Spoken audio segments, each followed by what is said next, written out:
As you know, today we are going to discuss mental ability and EVS part. So ಇವತ್ತು ನಾವು ಮಾನಸಿಕ ಸಾಮರ್ಥ್ಯದ ಪ್ರಶ್ನೆಗಳನ್ನ ಮತ್ತು ಜೊತೆಗೆ EVS ಅಂದ್ರೆ ಪರಿಸರ ಅಧ್ಯಯನ ಅಂತ ಹೇಳಿ ನಿಮಗೆ ಹೊಸದಾಗಿ ಏನ್ ಸಿಲೆಬಸ್ ನ ಇಂಟ್ರೊಡ್ಯೂಸ್ ಮಾಡಿದ್ದಾರೆ ಅದರಲ್ಲಿ ಒಂದು ಟಾಪಿಕ್ ನ ನಾವು ಡಿಸ್ಕಸ್ ಮಾಡ್ತೀವಿ. ಸೊ ಮೆಂಟಲ್ ಎಬಿಲಿಟಿನಲ್ಲಿ ಒಂದು ಚಾಪ್ಟರ್ ಮತ್ತು EVS ಅಲ್ಲಿ ಒಂದು ಟಾಪಿಕ್ ನ ಡಿಸ್ಕಸ್ ಮಾಡೋಣ. ಸೊ ಫಸ್ಟ್ ನಾವು ನೆನ್ಪು ಮಾಡ್ಕೊಳ್ಳೋಣ ಅಂದ್ರೆ ಏನು ಈ ಸಿಲೆಬಸ್ ಅಲ್ಲಿ ಇದೆ, ನಿಮ್ಮ ಸಿಲೆಬಸ್ ನಲ್ಲಿ ಏನೆಲ್ಲ ಹೊಸ ಬದಲಾವಣೆಗಳಾಗಿದೆ ಅಂದ್ರೆ 5 ಚಾಪ್ಟರ್ಸ್ ಇದೆಯಲ್ವಾ, ಅದರಲ್ಲಿ ಯಾವುದು ಚಾಪ್ಟರ್ಸ್ ಅನ್ನೋದನ್ನ ನೋಡೋಣ.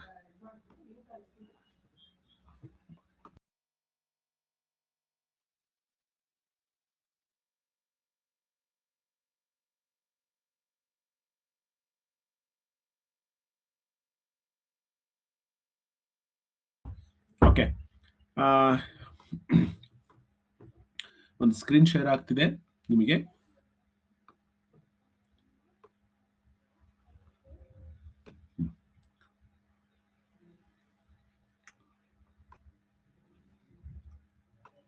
ಏನೆಲ್ಲ ಚೇಂಜಸ್ ಆಗಿದೆ ಅಂತಂದ್ರೆ ನೋಡಿ, ನಿಮಗೆ ಹೇಳಿದೀವಿ ಮೊದಲನೇ mental ability 20 questions, EVS 20 questions, 25 marks 25 marks. ಈ 20 ಕ್ವಶನ್ಸ್ ಅಂದ್ರೆ 5 ಚಾಪ್ಟರ್ಸ್. ಅದ್ರಲ್ಲಿ EVS ಅಲ್ಲಿ ಯಾವ ಚಾಪ್ಟರು? ನ್ಯಾಚುರಲ್ ವರ್ಲ್ಡ್ ಇದೆ, ಹ್ಯೂಮನ್ ಬಾಡಿ ಇದೆ, science in a daily life ಇದೆ, ಅಂಡ್ ಸೋಷಿಯಲ್ ಸರೌಂಡಿಂಗ್ಸ್ ಅಂತ ಒಂದು ಚಾಪ್ಟರ್ ಇದೆ. ಓಕೆ, ಅದನ್ನ ಕನ್ನಡದಲ್ಲಿ ನಾವು ನೈಸರ್ಗಿಕ ಜಗತ್ತು, ಮಾನವನ ದೇಹ, ದೈನಂದಿನ ಜೀವನದಲ್ಲಿ ವಿಜ್ಞಾನ ಮತ್ತು ಸಾಮಾಜಿಕ ಸುತ್ತಮುತ್ತಲಿನ ಪ್ರದೇಶಗಳು ಅಂತ ಹೇಳಿ ಹೇಳ್ತೀವಿ. ಇನ್ನ ಮೆಂಟಲ್ ಅಬಿಲಿಟಿನಲ್ಲಿ ಯಾವ 5 ಚಾಪ್ಟರ್ಸ್ ಇದೆ ಅಂತಂದ್ರೆ, ನಾವೀಗ ಆಲ್ರೆಡಿ ಇದನ್ನ ಮಾಡಿದೀವಿ. ಮಾದರಿಯನ್ನ ಪೂರ್ಣಗೊಳಿಸುವುದು, ಪ್ಯಾಟರ್ನ್ ಕಂಪ್ಲೀಷನ್, ಇನ್ನೊಂದ್ಸಲ ನೆನಪು ಮಾಡ್ತೀನಿ, ಸೀರೀಸ್ ಕಂಪ್ಲೀಷನ್, ಆಯ್ತಾ. ನೆಕ್ಸ್ಟ್ ಜಿಯೋಮೆಟ್ರಿಕಲ್ ಫಿಗರ್ ಕಂಪ್ಲೀಷನ್, ಅದರ ನಂತರ ಮಿರರ್ ಇಮೇಜ್ ಅಂಡ್ ಎಂಬ್ಯಾಡೆಡ್ ಫಿಗರ್ ಅಂತ ಹೇಳ್ತೀವಿ. ಸೊ ಈ 5 ಚಾಪ್ಟರ್ನ ನಾವು ಮೆಂಟಲ್ ಎಬಿಲಿಟಿನಲ್ಲಿ ಮಾಡ್ತೀವಿ. ಅದರಲ್ಲಿ ಇವೆರಡನ್ನೂ ಕೂಡ ನಾವು ಆಲ್ರೆಡಿ ಇವಾಗ ಕಂಪ್ಲೀಟ್ ಮಾಡಿದೀವಿ. ಇರ್ಲಿ, ಇನ್ನೊಂದ್ಸಲ ನಾನು ನೆನಪು ಮಾಡ್ತೀನಿ ಸುಮ್ಮನೆ. ಪ್ಯಾಟರ್ನ್ ಕಂಪ್ಲೀಷನ್ ಅಂದ್ರೇನು, ಅಂಡ್ ಸೀರೀಸ್ ಕಂಪ್ಲೀಷನ್ ಅಂದ್ರೇನು, ಅಂಡ್ ಜಾಮೆಟ್ರಿಕಲ್ ಫಿಗರ್ ಕಂಪ್ಲೀಷನ್ ಅಂದ್ರೇನು. ಸೊ ಮೂರು ಕೂಡ ಯಾವ ರೀತಿ ನಾವು ಕಂಪ್ಲೀಟ್ ಮಾಡೋದು ಅನ್ನೋದನ್ನ ನಾವು ನಿಮ್ ಜೊತೆ ಡಿಸ್ಕಸ್ ಮಾಡ್ತೀವಿ. ಸೊ ಫಸ್ಟ್ ನಾವು ಜಾಮೆಟ್ರಿಕಲ್ ಫಿಗರ್ ಕಂಪ್ಲೀಷನ್ ಹೋಗೋಣ. ಸಾರಿ, ಪ್ಯಾಟರ್ನ್ ಕಂಪ್ಲೀಷನ್ ಹೋಗೋಣ. ಪ್ಯಾಟರ್ನ್ ಕಂಪ್ಲೀಷನ್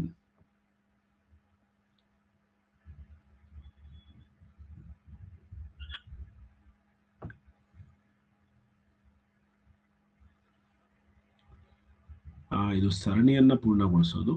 ಒಂದು ನಿಮಿಷ, ಅದಕ್ಕಿಂತ ಮೊದಲು ದಿಸ್ ಒನ್ ಪ್ಯಾಟರ್ನ್ ಕಂಪ್ಲೀಷನ್ ಒಂದು 5 ಪ್ರಾಬ್ಲಮ್ನ ನಾನು ನಿಮಗೆ ಹೇಳ್ಕೊಟ್ಟು ಆಮೇಲೆ EVS ಗೆ ಅಂದ್ರೆ ಇವತ್ತಿನ ಮೈನ್ ಟಾಪಿಕ್ಗೆ ಹೋಗೋಣ. ಇದೆಲ್ಲ ಆಲ್ರೆಡಿ ನಾವು ಕಂಪ್ಲೀಟ್ ಮಾಡಿರುವಂತದ್ದು, ಆದ್ರೂ ಕೂಡ ನಿಮಗೆ ನೆನಪು ಮಾಡ್ಲಿಕ್ಕೋಸ್ಕರ ನಾವು ಇದನ್ನ ಮಾಡ್ತಾ ಇದೀವಿ. ಏನು ಪ್ಯಾಟರ್ನ್ ಕಂಪ್ಲೀಷನ್ ಅಂದ್ರೆ ಅಂತ ನೋಡೋಣ. ನಾನು ಫಸ್ಟ್ ಎಕ್ಸಾಂಪಲ್ ಕೊಡ್ತೀನಿ. This is a pattern. ಈ ಪ್ಯಾಟರ್ನ್ ಅಲ್ಲಿ ಯಾವುದೋ ಒಂದು ಪಾರ್ಟ್, 4 ಪಾರ್ಟ್ ಅಲ್ಲಿ ಒಂದು ಪಾರ್ಟ್ ನಮಗೆ ಕಾಣಿಸ್ತಾ ಇಲ್ಲ.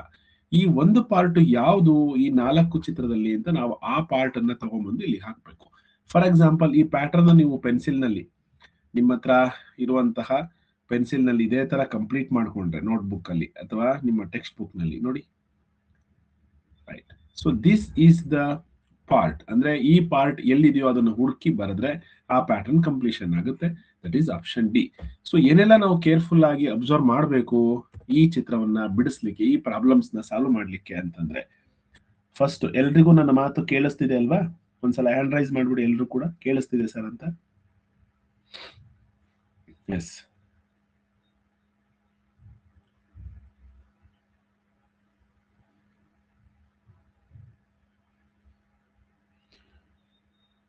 ಇನ್ನ ಒಂದು 10 ಜನಕ್ಕೆ ಯಾರಿಗೂ ಕೇಳಿಸ್ತಿಲ್ವಲ್ಲ?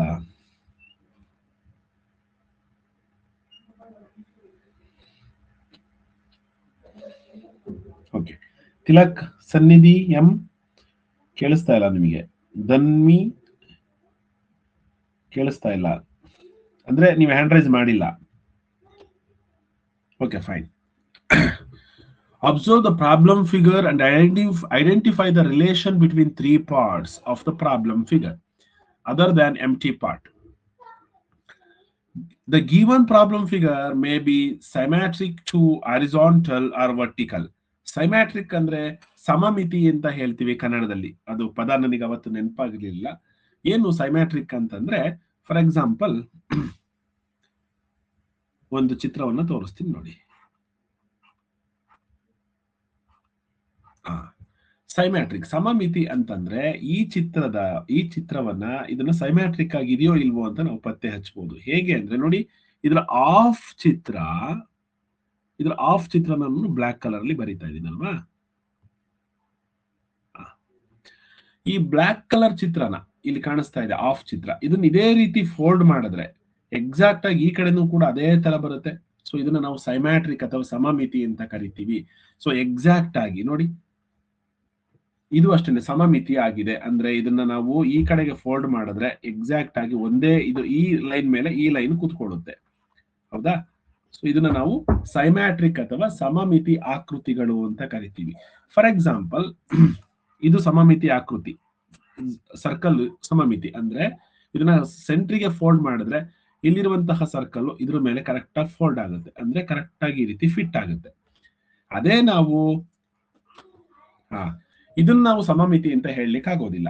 ಯಾಕೆ ಅಂದ್ರೆ ಇದನ್ನೇನಾದ್ರೂ ನೀವು ಸೆಂಟ್ರಿಗೆ ಈ ರೀತಿ ಕಟ್ ಮಾಡಿದ್ರೆ ಇದ್ರ ಪಾರ್ಟ್ ಮತ್ತೆ ಈ ಪಾರ್ಟ್ ಎರಡೂ ಕೂಡ ಈಕ್ವಲ್ ಇಲ್ಲ. ನೋಡಿ, ಇಲ್ಲಿ ಈ ಗ್ಯಾಪ್ ಇದೆ, ಇಲ್ಲಿ ಜಾಸ್ತಿ ಇದೆ. ಹಾಗಾದ್ರೆ ದಿಸ್ ಇಸ್ ನಾಟ್ ಸೈಮ್ಯಾಟ್ರಿಕ್. ಹಾಗಾದ್ರೆ ನಾವು ಸೈಮ್ಯಾಟ್ರಿಕ್ ಅಂದ್ರೆ ಏನು, ಅದನ್ನ ಫೋಲ್ಡ್ ಮಾಡಿದ್ರೆ ಎಕ್ಸಾಕ್ಟ್ ಆಗಿ ಅದನ್ನ 2 ಪಾರ್ಟ್ ಮಾಡಬಹುದು ಅಂತ, ಅದನ್ನ ನಾವು ಸೈಮ್ಯಾಟ್ರಿಕ್ ಅಂತ ಹೇಳ್ತೀವಿ. ಅದು ಹಾರಿಜಾಂಟಲ್ ಆಗಿ ಅಂದ್ರೆ ಅಡ್ಡಲಾಗಿ ಆದ್ರೂ ಇರ್ಬೋದು, ಉದ್ದವಾಗಿ ಆದ್ರೂ ಇರ್ಬೋದು. ಆ ಸೈಮ್ಯಾಟ್ರಿಕ್ ಎಲ್ಲಿದೆ ಅಂತ ನೀವು ಹುಡುಕ್ಬೇಕು. If it is difficult to identify the missing part of the problem figure by us pencil to complete the missing part. So ನಿಮಗೆ ಕಷ್ಟ ಆದ್ರೆ ಅದನ್ನ ಪೆನ್ಸಿಲ್ ನಲ್ಲಿ ಮಾರ್ಕ್ ಮಾಡಿಕೊಂಡು ಕಂಪ್ಲೀಟ್ ಮಾಡಿ. Darken the circle in the OMR sheet. ಆಮೇಲೆ ಅದನ್ನ OMR sheet ಅಲ್ಲಿ ಡಾರ್ಕ್ ಮಾಡೋದು, ಅದು ಹೇಗೆ ಅಂತ ಆಮೇಲೆ ಹೇಳ್ತೀನಿ. ಹಾಗಾದ್ರೆ ಮಾದರಿಯನ್ನ ಪೂರ್ತಿಯಾಗಿ ಓದ್ಕೋಬೇಕು. ಅದನ್ನ ಸೈಮ್ಯಾಟ್ರಿಕ್ ಆಗಿ ಅಂದ್ರೆ ಸಮಮಿತಿಯಾಗಿದೆಯಾ, ಉದ್ದವಾಗಿದೆಯಾ, ಅಡ್ಡಲಾಗಿದೆಯಾ ಅಂತ ನೋಡ್ಕೋಬೇಕು. ಸೊ ಫಸ್ಟ್ ನಾನು ಒಂದು ಎಕ್ಸಾಂಪಲ್ ನ ಕೊಟ್ಟಿದ್ವಿ. ಇದು ಪ್ಯಾಟರ್ನ್ ಕಂಪ್ಲೀಷನ್, ಮಾದರಿಯನ್ನ ಪೂರ್ಣಗೊಳಿಸಿ ಅಂತ ಕನ್ನಡದಲ್ಲಿ ಹೇಳ್ತೀವಿ. ಈಗ ಈ ಮಾದರಿಯನ್ನ ಪೂರ್ಣಗೊಳಿಸ್ಬೇಕು. ನೋಡಿ, ಇಲ್ಲಿ ಆಪೋಸಿಟ್ ಸೈಡ್ ನೋಡಿ, ಈ ಸೈಡ್ ಅಲ್ಲಿ ಕಾರ್ನರ್ಸ್ ಇದೆ, ಬಟ್ ಇಲ್ಲಿ ಕರ್ವ್ಸ್ ಇದೆ, ಲೈನ್ಸ್. ಸೊ ಎಷ್ಟು ಲೈನ್ ಇದೆ? 1 2 3 4. ಸೊ ಎಲ್ಲಾ ಲೈನ್ಸ್ ಈ ಡಯಾಗ್ನಲ್ ಆಗಿ ಕಂಟಿನ್ಯೂ ಆಗ್ತಿರೋದ್ರಿಂದ ನಾವು ಇದನ್ನು ಕೂಡ ಡಯಾಗ್ನಲ್ ಕಂಟಿನ್ಯೂ ಮಾಡಬಹುದು. ಇದು ಈ ಕಾರ್ನರ್ಗೆ ಟಚ್ ಆಗಬೇಕು. ಸೊ ಎಲ್ಲಾ ಕಡೆ ಕಾರ್ನರಿಗೆ ಟಚ್ ಆಗಿದೆ, ರೈಟ್? ಟಚ್ ಆಗಿದೆ. ನೆಕ್ಸ್ಟ್ ಇಲ್ಲಿ ಕರ್ವ್ ಲೈನ್ಸ್ ಇರೋದ್ರಿಂದ ನೋಡಿ, ಆಪೋಸಿಟ್ ಡೈರೆಕ್ಷನ್ ಅಲ್ಲಿ ಇಲ್ಲಿ ಸ್ಟ್ರೈಟ್ ಲೈನ್ಸ್ ಇದೆ, ಬಟ್ ಇಲ್ಲಿ ಕರ್ವ್ ಲೈನ್ಸ್ ಇದೆ. ಹಾಗಾದ್ರೆ ಇಲ್ಲೂ ಕೂಡ ಕರ್ವ್ ಲೈನ್ಸೇ ಇರಬೇಕು. ಸೊ ಈ ರೀತಿ ಕರ್ವ್ ಲೈನ್ಸ್ ಎಲ್ಲೆಲ್ಲಿದೆ? ಆಪ್ಷನ್ ಏನಲ್ಲಿದೆ? ಸಿ ನಲ್ಲಿದೆ. ಹಾಗಾದ್ರೆ ಇಲ್ಲಿ ಒಂದು ಕರ್ವ್, ಒಂದು ಸ್ಟ್ರೈಟ್ ಲೈನ್ಸ್ ಇದೆ. ಇದನ್ನ ಎಲಿಮಿನೇಟ್ ಮಾಡೋಣ. ಇವೆರಡು ಪಾರ್ಟ್ ಅಲ್ಲಿ ಯಾವ ಪಾರ್ಟ್ ಇಲ್ಲಿಗೆ ಸೂಟ್ ಆಗುತ್ತೆ ಅಂತ ಚೆಕ್ ಮಾಡೋಣ. ನೋಡಿ, ಇಲ್ಲಿ ಎಷ್ಟು ಗ್ಯಾಪ್ ಇದೆ? 1 2 3 4 ಲೈನ್ಸ್ ಇರಬೇಕು.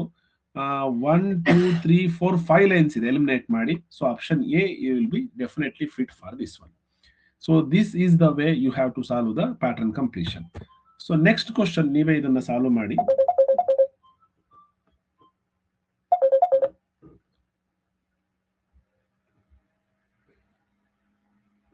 ಈ ಕ್ವಶನ್ ನೀವೇ ಸಾಲ್ವ್ ಮಾಡಿ.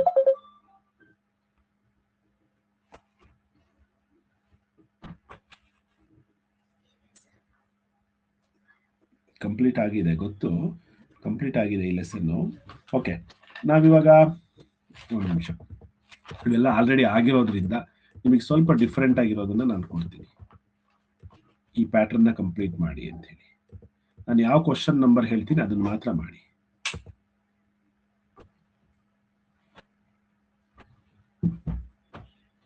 Yes, I go for 21th one. ಆ 21th ಗೆ ಯಾವುದು ಸರಿಯಾದ ಉತ್ತರ ಅಂತ ಚೆಕ್ ಮಾಡಿ.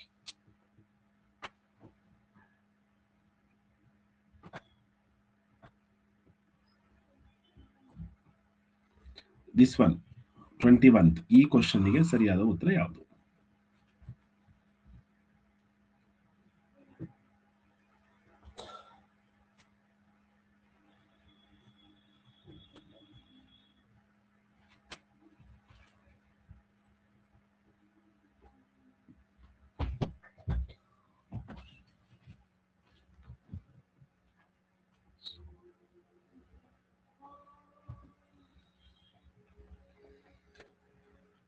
50 members have answered, 60 remaining.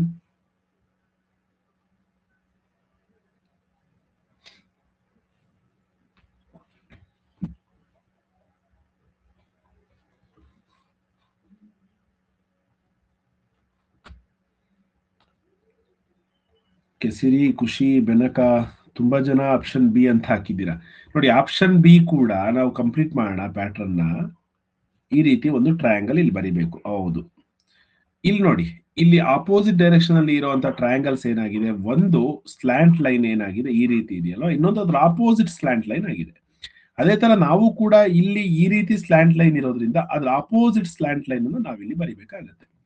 So ಹಾಗಾಗಿ ಈ ರೀತಿಯಾಗಿರುವಂತಹ ಸ್ಲ್ಯಾಂಟ್ ಲೈನ್ ಎಲ್ಲಿದೆ, ಆಪ್ಷನ್ ಸಿ ನಲ್ಲಿದೆ. ಏನಲ್ಲಿ, ಬಿ ನಲ್ಲಿ ಏನಾಗಿದೆ, ಆಸ್ ಇಟ್ ಈಸ್, ಇದು ಯಾವ ರೀತಿ ಸ್ಲ್ಯಾಂಟ್ ಲೈನ್ ಇದೆಯೋ ಇದು ಕೂಡ ಅದೇ ರೀತಿ ಇದೆ. ಬಟ್ ಇಲ್ಲಿ ಡಿಫ್ರೆಂಟ್ ಆಗಿರೋದ್ರಿಂದ ನಾವು ಕೂಡ ಡಿಫ್ರೆಂಟ್ ಆಗಿರೋದನ್ನೇ ಹಾಕ್ಬೇಕು. So option C is the right answer, not B. ರಚ್ಚೂತ್, ನರೇಂದ್ರ, ಶ್ರಿಯಾನ್, ಅರ್ಜೆಂಟೋ ಎಲ್ಲ ರಾಂಗ್ ಮಾಡಿದ್ರಿ. ಸ್ನೇಹ, ಪರಿಣಿತಾ, ಇಶಾನ್, ಮಾನ್ವಿಕಾ, ಡಿಂಪನ, ವಿಸ್ಮಿತಾ, ಶಾಂತ್ ಕುಮಾರ್, ಎಷ್ಟು ಜನ, ಆದ್ಯ, ಎಲ್ಲ ತಪ್ಪು ಮಾಡ್ಬಿಟ್ರಿ. ಓಕೆ, ನೆಕ್ಸ್ಟ್ ಕ್ವಶನ್ ಹೋಗೋಣ. ನಾನು ಹೇಳ್ತೀನಿ, ಆ ಕ್ವಶನ್ ಮಾತ್ರ ಮಾಡಿ. ನೋಡಿ, 25th ಕ್ವಶನ್, ಇದನ್ನ ಸಾಲ್ವ್ ಮಾಡೋಣ.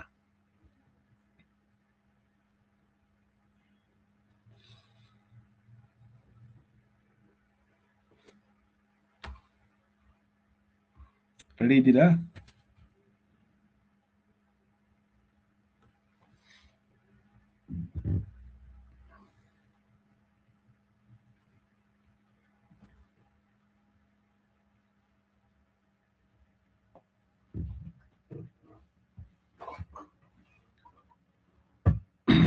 ಫಿಫ್ಟಿ 55 ಮೆಂಬರ್ಸ್, 60 ಮೆಂಬರ್ಸ್ ಆನ್ಸರ್ ಮಾಡಿದ್ರಿ. ಇನ್ನ 8 ಮೆಂಬರ್ಸ್ ಇದ್ದೀರಾ.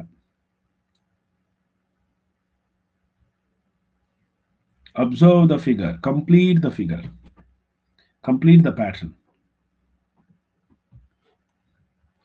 ಓಕೆ, ಖುಷಿ, ದಿಯಾ, ಶಾಂತಕುಮಾರ್, ಇಶಾನ್ ಈ ಸಲ ಸ್ವಲ್ಪ ಕರೆಕ್ಟ್ ಆಗಿ ಮಾಡಿದ್ದೀರಾ. 51 ಮೆಂಬರ್ಸ್ ಕರೆಕ್ಟ್. ಸೊ ಏನ್ ಮಾಡ್ಬೇಕಿತ್ತು, ನಾನು ಸ್ವಲ್ಪ ನಿಮಗೆ ಕಲರ್ ಬೇರೆ ಮಾಡಿ ತೋರಿಸ್ತೀನಿ. ನೋಡಿ, ಈ ಪ್ಯಾಟರ್ನ್ ನ ಕಂಪ್ಲೀಟ್ ಮಾಡಬೇಕು ಅಂದ್ರೆ ಇಲ್ಲಿ ಸ್ಟ್ರೈಟ್ ಲೈನ್ ಇದೆ. ಸೊ ಸೆಂಟ್ರಲ್ ಇಲ್ಲೂ ಕೂಡ ಸ್ಟ್ರೈಟ್ ಲೈನ್ ಕಂಟಿನ್ಯೂ ಆಗುತ್ತೆ, ಸ್ಟ್ರೈಟ್ ಲೈನ್. ನೆಕ್ಸ್ಟ್ ಇಲ್ಲಿ ಟ್ರಯಾಂಗಲ್ ಶೇಪ್ ಅಲ್ಲಿ ಈ ರೀತಿ ಇರೋದ್ರಿಂದ ನಾವು ಕೂಡ ಇದನ್ನ ಟ್ರಯಾಂಗಲ್ ಶೇಪ್ ಅಲ್ಲಿ ಇದನ್ನ ಕಂಪ್ಲೀಟ್ ಮಾಡೋಣ. ನೆಕ್ಸ್ಟ್ ಇಲ್ಲೊಂದು ಟ್ರಯಾಂಗಲ್ ಇದೆ ಈ ರೀತಿ ಸೆಂಟ್ರಲ್ಲಿ, ನಾವು ಕೂಡ ಈ ಟ್ರಯಾಂಗಲ್ ನ ಬರೆಯೋಣ. ಸೊ ಈ ರೀತಿ ಕಾಣಿಸ್ತಿರೋ ಫಿಗರ್ ಆಪ್ಷನ್ ಸಿ ನಲ್ಲಿ ಮಾತ್ರ. ಆಪ್ಷನ್ ಡಿ ನಲ್ಲಿ ಏನಾಗಿದೆ, ಈ ಟ್ರಯಾಂಗಲ್ ಉಲ್ಟಾ ಆಗ್ಬಿಟ್ಟಿದೆ, ಎಲಿಮಿನೇಟ್. ಆಪ್ಷನ್ ಬಿ ನಲ್ಲಿ ಈ ಲೈನ್ ಇಲ್ಲ, ಹೌದಾ? ಆಪ್ಷನ್ ಎ ನಲ್ಲಿ ಈ ಟ್ರಯಾಂಗಲ್ ಉಲ್ಟಾ ಆಗಿದೆ, ಹಾಗಾಗಿ ಎಲ್ಲವನ್ನು ಎಲಿಮಿನೇಟ್ ಮಾಡಿದ್ವಿ. Option C is the right answer. Preetam, Jeevan Raj, Chirayu, Chaitanya, Lakshashree, Parinita, Kalpita ತಪ್ಪು ಮಾಡಿದ್ರಿ. Next question, this one, 28th one.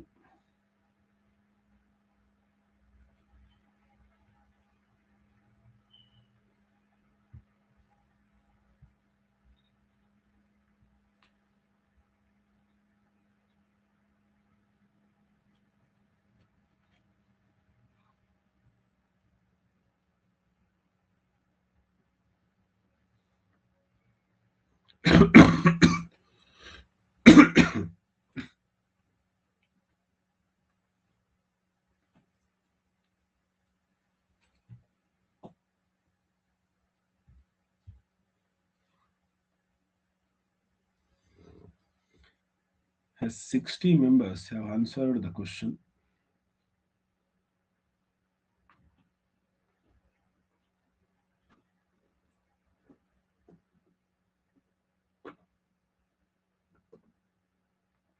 Yes, Siri, Kushal, 49 members correct answer ಮಾಡಿದ್ದೀರಾ. ಬೆನಕ, ಇಶಾನ್, ವಿಸ್ಮಿತಾ, ವಿಜಯ್, ಪರಿಣಿತಾ, ವಿದ್ಯಾ, ಲೇಖನ, ಎಸ್, ವಿಸ್ಮಯ, ವೇದಿಕ್, ನರೇಂದ್ರ, ವಿಜಯ ತಪ್ಪು ಮಾಡಿದ್ರಿ. ನೋಡಿ, ಈಗ ಈ ಲೈನ್ ಇಲ್ಲಿ ಏನಿದೆ ಅದನ್ನ ನಾವು ಕಂಟಿನ್ಯೂ ಮಾಡೋಣ. ನೋಡಿ, ಡಾರ್ಕ್ ಸೈಡ್ ಲೆಫ್ಟ್ ಸೈಡ್ ಅಲ್ಲಿ ಇದೆ, ಇಲ್ಲೂ ಕೂಡ ಅಷ್ಟೇನೆ. ಇದನ್ನ ಅದೇ ತರ ರೊಟೇಟ್ ಮಾಡ್ತಾ ಇದ್ದೀವಿ ಅಂತ ಅನ್ಕೊಳ್ಳಿ. ಸೊ ಎಲ್ಲಾ ಕಡೆ ಅದೇ ತರ ಇರೋದ್ರಿಂದ ನಾವು 100% ಇದೇ ಫಿಗರ್ ಇರ್ಬೇಕು, ಹೌದಾ? ಹಾಗಾದ್ರೆ ಫಸ್ಟ್ ಸಿ ಮತ್ತು ಡಿ ಅಂತೂ ಆನ್ಸರ್ ಅಲ್ಲ ಅಂತ ಎಲಿಮಿನೇಟ್ ಮಾಡಾಯ್ತು. ಇನ್ನ ಈ ಡಾರ್ಕ್ ಶೇಡು ಈ ಕಡೆ ಇರ್ಬೇಕಾ ಸೆಂಟ್ರಲ್ಲಿ.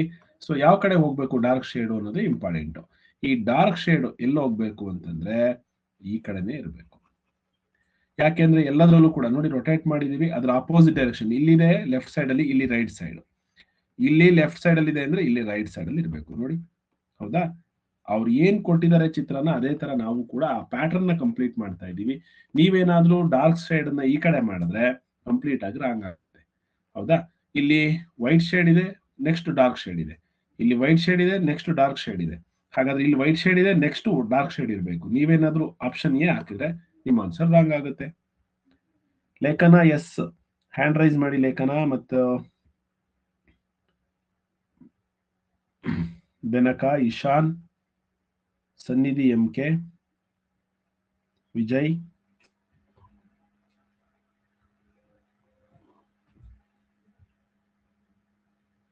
ಲೇಖನ ಎಸ್ ಹ್ಯಾಂಡ್ ರೈಸ್ ಮಾಡಲಿಲ್ಲ. ಬೆನಕ ನೀವು ಆಪ್ಷನ್ ಬಿ ಅಂತಾನೆ ಹಾಕಿದ್ರಾ?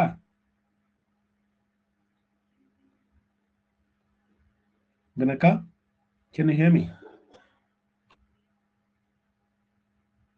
ಕೇಳಿಸ್ತಾ ಇಲ್ವಾ? ಮೈಕ್ ಆನ್ ಮಾಡ್ಕೊಳ್ಳಿ Benaka.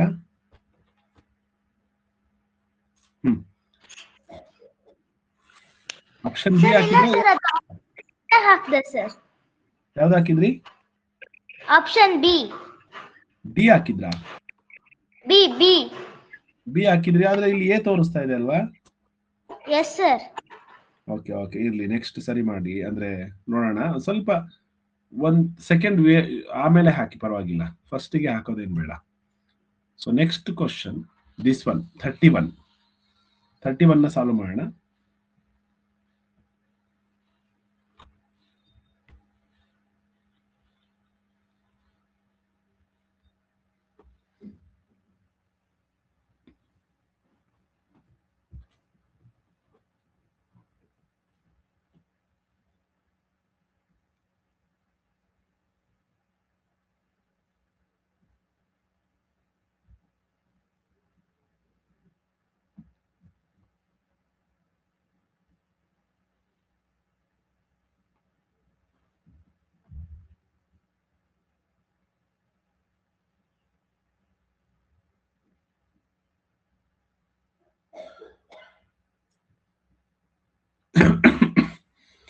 Option B is the right answer. Chinmayi, Ishan, Diya, Vedant. 51 members have given the right answer.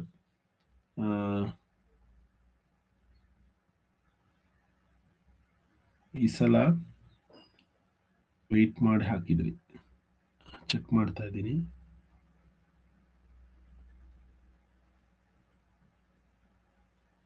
Benaka ಸರಿ ತಗೊಂಡಿದೆ, ಬಿನೇ ತಗೊಂಡಿದೆ. Right. So right answer is B. ನೋಡಿ ಕಂಪ್ಲೀಟ್ ಮಾಡಬೇಕು ಯಾವ ರೀತಿ ಅಂತಂದ್ರೆ, ಇಲ್ಲಿರುವಂತ ಫಿಗರ್ ಎಲ್ಲಾ ಕಡೆ ಆ ಲೈನ್ಸ್ ಇದೆ, ನಾವು ಕೂಡ ಈ ಕ್ರಾಸ್ ಲೈನ್ ನ ಕಂಪ್ಲೀಟ್ ಮಾಡೋಣ. ಜೊತೆಗೆ ಈ ಲೈನ್ ನೋಡಿ, ಇಲ್ಲೂ ಇದೆ, ಇಲ್ಲೂ ಇದೆ, ಸ್ಟ್ರೈಟ್ ಲೈನ್ ಕಂಟಿನ್ಯೂ ಮಾಡಿ, ಸ್ಟ್ರೈಟ್ ಲೈನ್. ಸೊ ಅದೇ ತರ ಈ ಆರಿಜಾಂಟಲ್ ಲೈನ್ಸ್ ಕೂಡ ಕಂಪ್ಲೀಟ್ ಮಾಡೋಣ. ಹೌದಾ? ನೆಕ್ಸ್ಟ್ ಅದಾದ್ಮೇಲೆ ಇಷ್ಟೆಲ್ಲ ಆಯ್ತು. ನೆಕ್ಸ್ಟ್ ಈ ಲೈನ್ ಅಂದ್ರೆ ಇಲ್ಲಿ ಈ ತರ ಕಂಪ್ಲೀಟ್ ಮಾಡಿದ್ದಾರೆ ಎಲ್ಲ ಕಡೆ, ನಾವು ಕೂಡ ಇಲ್ಲಿ ಮತ್ತೆ ಇಲ್ಲಿ ಕಂಟಿನ್ಯೂ ಮಾಡ್ತಿದೀವಿ. ನೋಡಿ ಈ ಲೈನ್ ಸ್ಟ್ರೈಟ್ ಮಾಡಿದ್ದಾರೆ, ಕಂಟಿನ್ಯೂ ಮಾಡ್ತಾ ಇದೀವಿ. ಹಾಗಾಗಿ option B is the right answer for this question. So 30th ಈ ಕ್ವಶನ್ ಒಂದು ಸಾಲ್ವ್ ಮಾಡಿ ಹಾಗೇನೆ.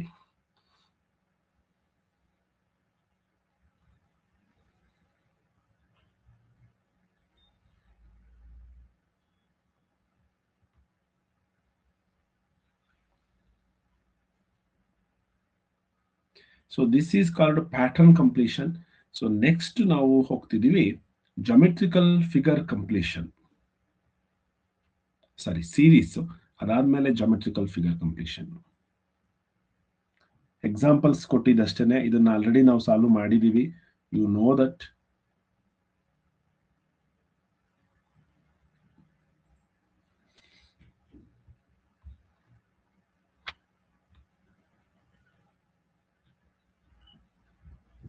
S Shanth Kumar, Hanshika, right answer is option D. ತುಂಬಾ ಜನ ಕರೆಕ್ಟ್ ಉತ್ತರ ಕೊಟ್ಟಿದ್ದೀರಾ. ನೋಡಿ ಇಲ್ಲಿ ನಮಗೆ ಬೇಕಾಗಿರೋ ಪಾರ್ಟ್ ಅನ್ನ ನಾನು ರೆಡ್ ಮಾರ್ಕ್ ಅಲ್ಲಿ ಕಂಪ್ಲೀಟ್ ಮಾಡ್ತೀನಿ. ಇಷ್ಟು ಬೇಕು, ರೈಟ್. ಜೊತೆಗೆ ಈ ಲೈನ್ ಇರಬೇಕು, ಸ್ಟ್ರೈಟ್ ಲೈನ್, ಹೌದಾ. ಆಮೇಲೆ ಇಲ್ಲಿ ಸ್ವಲ್ಪ ಎಕ್ಸ್ಟೆಂಡ್ ಆಗಿದೆ ಅಲ್ವಾ, ಈ ರೀತಿ ಒಂದು vowel shape, half vowel shape, ನಾವು ಅದನ್ನು ಕೂಡ ಎಕ್ಸ್ಟೆಂಡ್ ಮಾಡಬೇಕು. ಸೊ ಹಾಗಾಗಿ option D is the right answer for this question. Red mark ಅಲ್ಲಿ ಇದೆಯಲ್ಲ, ಅದು ಮಾತ್ರ ನಮಗೆ ಬೇಕಾಗಿತ್ತು. ಸೊ ಹಾಗಾದ್ರೆ ನೆಕ್ಸ್ಟ್ ಟಾಪಿಕ್ ನಮಗೆ ಬೇಕಾಗಿರೋದು ಸೀರೀಸ್ ಕಂಪ್ಲೀಷನ್. ನೋಡಿ, ನಮ್ಮ ನವೋದಯ ಸಿಲೆಬಸ್ ನಲ್ಲಿ ಕೊಟ್ಟಿರುವಂತದ್ದು ಯಾವ್ದಾವುದು, first one is pattern completion, second one is series completion. So ಈ ರೀತಿ ಸೀರೀಸ್ ಕಂಪ್ಲೀಷನ್ ಇದೆ. ಸೊ ನಾವು ಕೂಡ ಸೀರೀಸ್ ಕಂಪ್ಲೀಷನ್ ನ ಮಾಡೋಣ. ಸೀರೀಸ್ ಒಂದು 5 ಪ್ರಾಬ್ಲಮ್ ನ ಸಾಲ್ವ್ ಮಾಡಿ ಆಮೇಲೆ ಜಾಮೆಟ್ರಿಕಲ್ ಫಿಗರ್ ಕಂಪ್ಲೀಷನ್ ಗೆ ಹೋಗೋಣ.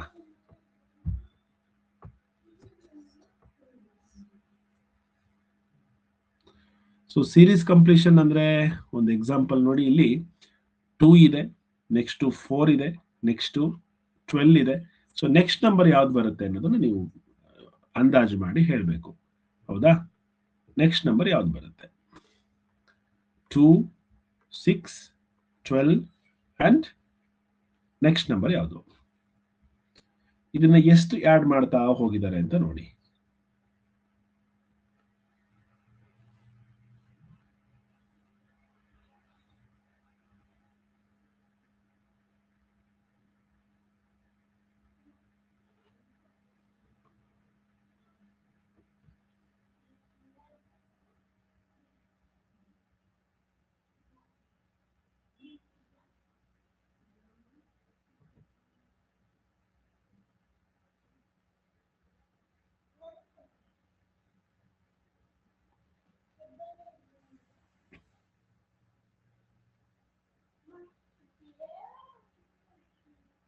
ಮಕ್ಕಳೇ, ಇದು ಈಸಿ ಇದೆ, ಸ್ವಲ್ಪ ಸ್ಪೀಡ್ ಆಗಿ ಮಾಡಿ,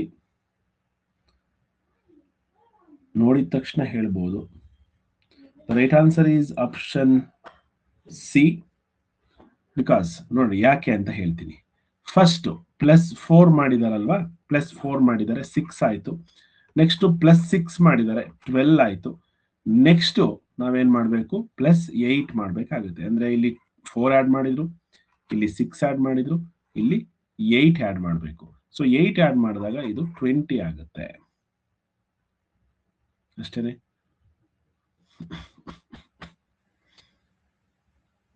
ಓಕೆ, ಯಾರಿಗಾದ್ರೂ ಡೌಟ್ ಇದೆಯಾ? ಇಲ್ಲಿ 18 ಅಂತ ಕೊಟ್ಟಿದ್ದಾರೆ. ಇಲ್ಲ ಸರ್, ನೀವು ಹೇಳಿದ್ದು ರಾಂಗು, ನಾವು ಕೊಟ್ಟಿರೋದೇ ಸರಿ ಅನ್ನೋದಕ್ಕೆ ಏನಾದ್ರೂ ನಿಮ್ಮ ಹತ್ರ ಆಧಾರ ಇದ್ರೆ, ಅಂದ್ರೆ ಪ್ರೂಫ್ ಇದ್ರೆ, ನೀವು ನನ್ನ ಹತ್ರ ಮಾತಾಡಬಹುದು. ಇಂಪನ ವಿರಾಟ್ ಗೌಡ ಹೇಳಿ, ಆಪ್ಷನ್ ಸಿ ಏನಾದ್ರೂ ರಾಂಗ್ ಅನ್ನಿಸ್ತಿದೆ ನಿಮ್ಗೆ? ಸರ್ ಹಂಗಲ್ಲ ಸರ್, ನಂಗೆ ಡೌಟ್ ಆಯ್ತು ಸರ್, ಎಷ್ಟೆಷ್ಟು ಆಡ್ ಮಾಡ್ಬೇಕು ಅಂತ.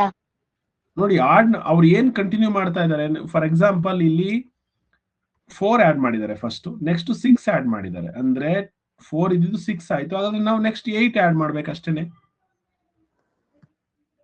ಈವನ್ ನಂಬರ್ಸ್ ಮೇಲೆ ಈವನ್ ನಂಬರ್ಸ್ ಅಂತಲ್ಲ, ಇಲ್ಲಿ 2 ಜಾಸ್ತಿ ಮಾಡ್ತಾ ಹೋಗಿದ್ದಾರೆ ಆಡ್ ಮಾಡ್ಬೇಕಾದ್ರೆ. ನೋಡ್ರಿ, ಒಂದ್ ನಿಮಿಷ, ಇಲ್ಲಿ ಎಷ್ಟು ಆಡ್ ಮಾಡಿದಾರ್ರಿ? 2 ಫಸ್ಟ್ 2 ಇದೆ, 2 ಆಡ್ ಮಾಡಿದ್ರು, ರೈಟ್. ಸಾರಿ, 4 ಆಡ್ ಮಾಡಿದ್ರು.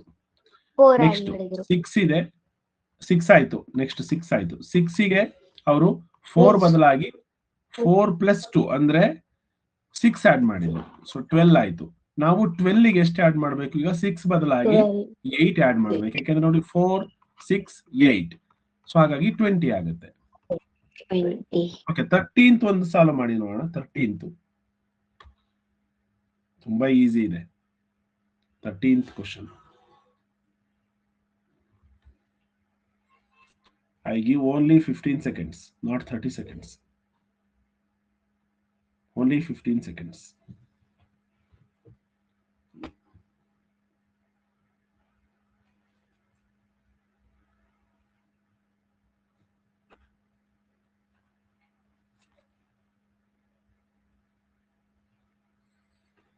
ಇನ್ನ 15 ಮೆಂಬರ್ಸ್ ಆನ್ಸರ್ ಮಾಡಿಲ್ಲ, 10 ಮೆಂಬರ್ಸ್ ಆನ್ಸರ್ ಮಾಡಿಲ್ಲ.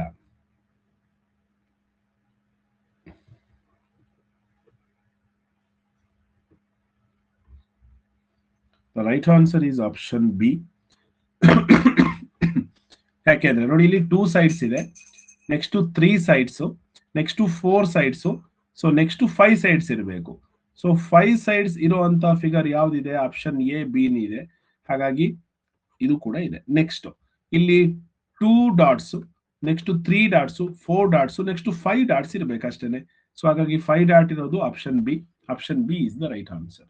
ನೋಡಿ 2 lines, 2 lines, 2 dots, 3 lines, 3 dots, 4 lines, 5 lines, 5 dots. So option B is the right answer. Next and 14th question. ಸ್ವಲ್ಪ ನಿಮಗೆ ಕಷ್ಟ ಆಗ್ಬೋದು, ಸಮಾಧಾನವಾಗಿ ಯೋಚನೆ ಮಾಡಿ ಆನ್ಸರ್ನ ಮಾಡಬೇಕು. ಸ್ವಲ್ಪ ಸಮಾಧಾನವಾಗಿ ಯೋಚನೆ ಮಾಡಿ ನಿಧಾನವಾಗಿ ಆನ್ಸರ್ ಮಾಡಿ. ಓಕೆನಾ?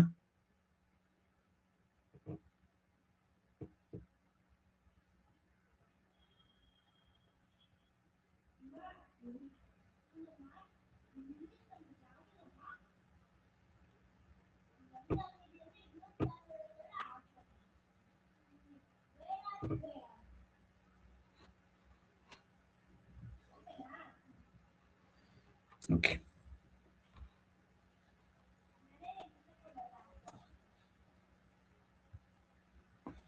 ಮೂವ್ಮೆಂಟ್ಸ್ ನ ನೋಡಿ. ಅದನ್ನ ಆ ಪ್ಲೈನ್ ಡಾಟ್ಸ್ ಮತ್ತೆ ಒಂದು ಡಾರ್ಕ್ ಡಾಟ್ ಇದೆಯಲ್ವಾ, ಡಾರ್ಕ್ ಸರ್ಕಲ್ ಮತ್ತೆ ಪ್ಲೈನ್ ಸರ್ಕಲ್, ಎರಡನ್ನ ಮೂವ್ಮೆಂಟ್ಸ್ ನ ಅಬ್ಸರ್ವ್ ಮಾಡಿ ನೀವು ಆನ್ಸರ್ನ ಮಾಡಬೇಕು.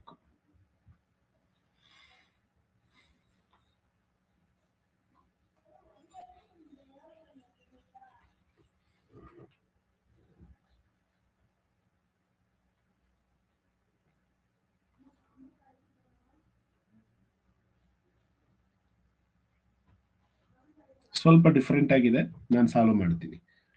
Okay, right answer given by only 12 members. So 12 members ಮಾತ್ರ ಇದಕ್ಕೆ ರೈಟ್ ಆನ್ಸರ್ನ ಕೊಟ್ಟಿದ್ದೀರಾ. ಅದು ಯಾರು ಅಂತಂದ್ರೆ ಜಶ್ವಂತ್, ಇಶಾನ್, ನರೇಂದ್ರ, ಸನ್ನಿಧಿ, ಪ್ರೀತಮ್, ದಿಯಾ, ಚಿನ್ಮಯಿ, ಚಿರಾಯು, ವಿಭವ್, ಲಕ್ಷಶ್ರೀ ಮತ್ತು ಹನ್ಷಿಕಾ. ಪ್ರೀತಮ್ ಕೂಡ. ಯಾರು ಇದನ್ನ ಸರ್ ನಾನು ಎಕ್ಸ್ಪ್ಲೈನ್ ಮಾಡ್ತೀನಿ ಸರ್, ಇದನ್ನ ನನಗೆ ಗೊತ್ತಿದೆ ಅನ್ನೋದು ಯಾರಾದ್ರೂ ಇದ್ರೆ ಹ್ಯಾಂಡ್ ರೈಸ್ ಮಾಡಿ ನೋಡೋಣ. ಪ್ರೀತಮ್ ನೋಡೋದನ್ನ ಹೇಳೋ. ಪ್ರೀತಮ್, ಯಾಕೆ option D right answer? Sir ಯಾಕಂದ್ರೆ ಎಲ್ಲಾದ್ರಲ್ಲೂ ಸರ್ ಮೇಲೊಂದು ಕೆಳಗಡೆ ಒಂದು, ಮೇಲೊಂದು ಕೆಳಗಡೆ ಈ ಕಡೆ ಒಂದು. ಸರ್ ಆಪ್ಷನ್ ಸಿ ಅಲ್ಲಿ ಕೊಡ್ತಿರೋ ರೀಸನ್ ತಪ್ಪಿದೆ, ಏನೋ ಟ್ರಿಕ್ ಇದೆ ಅದಕ್ಕೆ. ಸನ್ನಿಧಿ ಹೇಳ್ತೀರಾ? ಸನ್ನಿಧಿ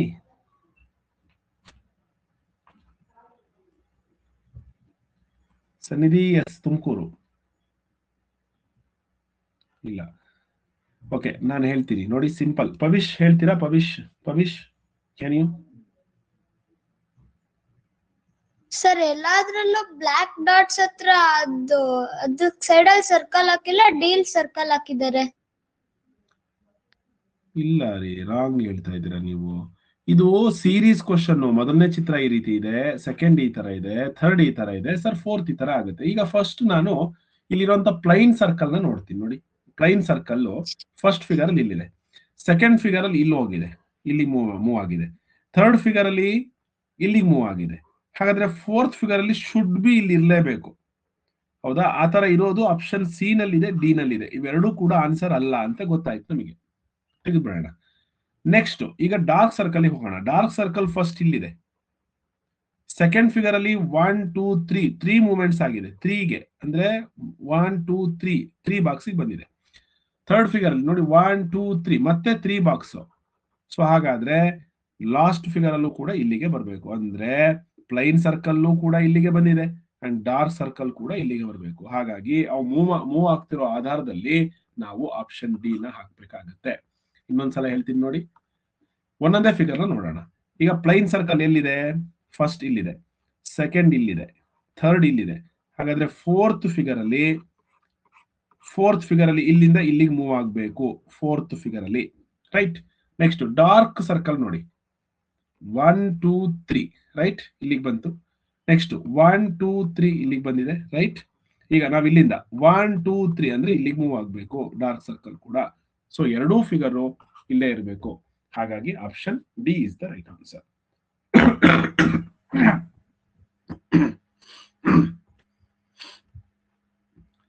ನೆಕ್ಸ್ಟ್ ಕ್ವಶನ್, ಇದು ಸೀರೀಸ್ ನೋಡಿ. ನಾನು 1, 8, 27 ಇದೆ. ನೆಕ್ಸ್ಟ್ ನಂಬರ್ ಯಾವ್ದಿರ್ಬೋದು? 18. ಸ್ವಲ್ಪ ಯೋಚನೆ ಮಾಡಿ ಆನ್ಸರ್ನ ಮಾಡಿ.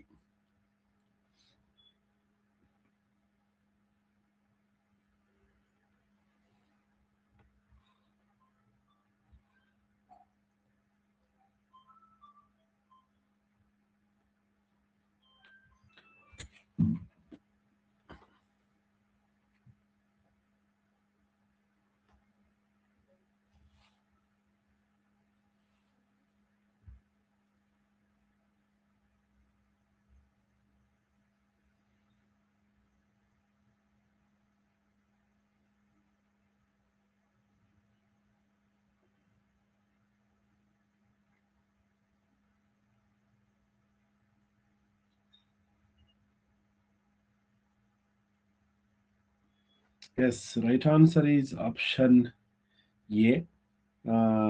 ಯಾಕೆ ಆಪ್ಷನ್ ಎ ರೈಟ್ ಅಂತ? ಕುಶಾಲ್ ತುಂಬಾ ಸ್ಪೀಡ್ ಆಗಿ ಆನ್ಸರ್ ಮಾಡಿದೀರಾ.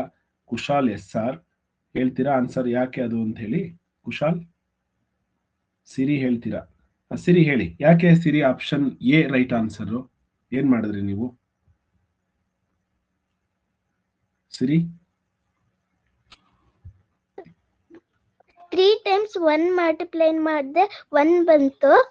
ಅಂದ್ರೆ 1 ಕ್ಯೂಬ್ ಮಾಡಿದೀರಾ, ಅಂದ್ರೆ 1 into 1 into 1 ಮಾಡಿದ್ರೆ 1 ಬರುತ್ತೆ. ರೈಟ್. ನೆಕ್ಸ್ಟ್ 8 3 times ಮಲ್ಟಿಪ್ಲೈ 8 ಅಲ್ಲ, 2 3 times ಮಲ್ಟಿಪ್ಲೈಡ್ ಮಾಡಿದ್ರೆ 8 ಬರುತ್ತೆ.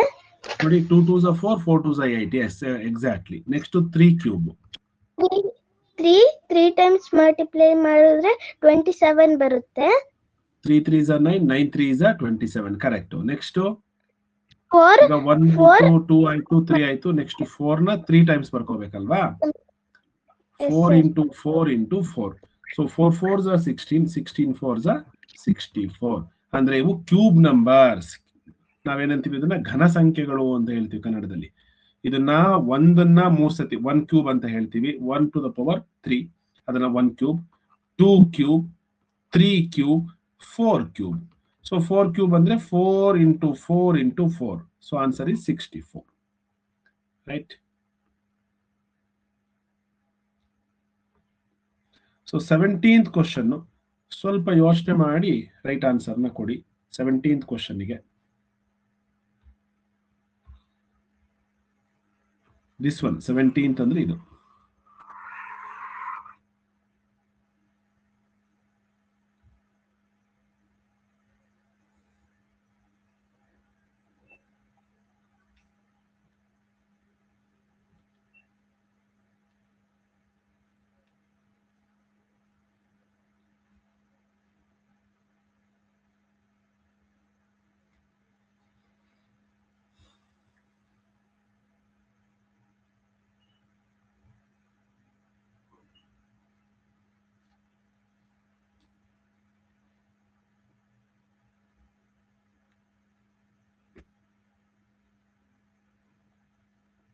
S, right answer is option B.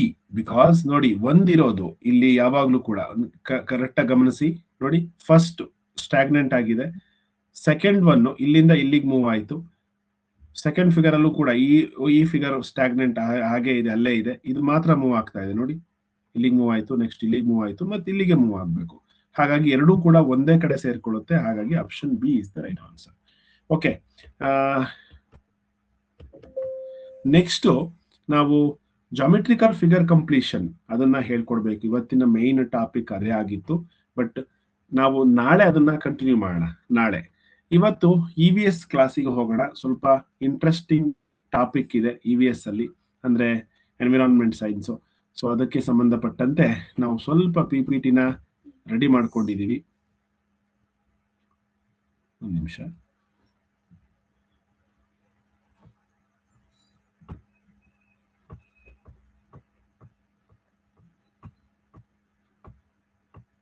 Sorry,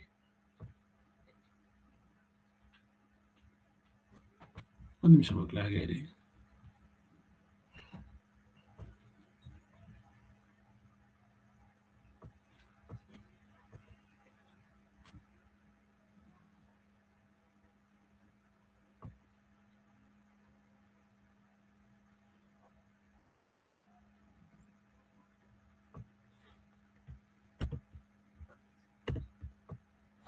okay,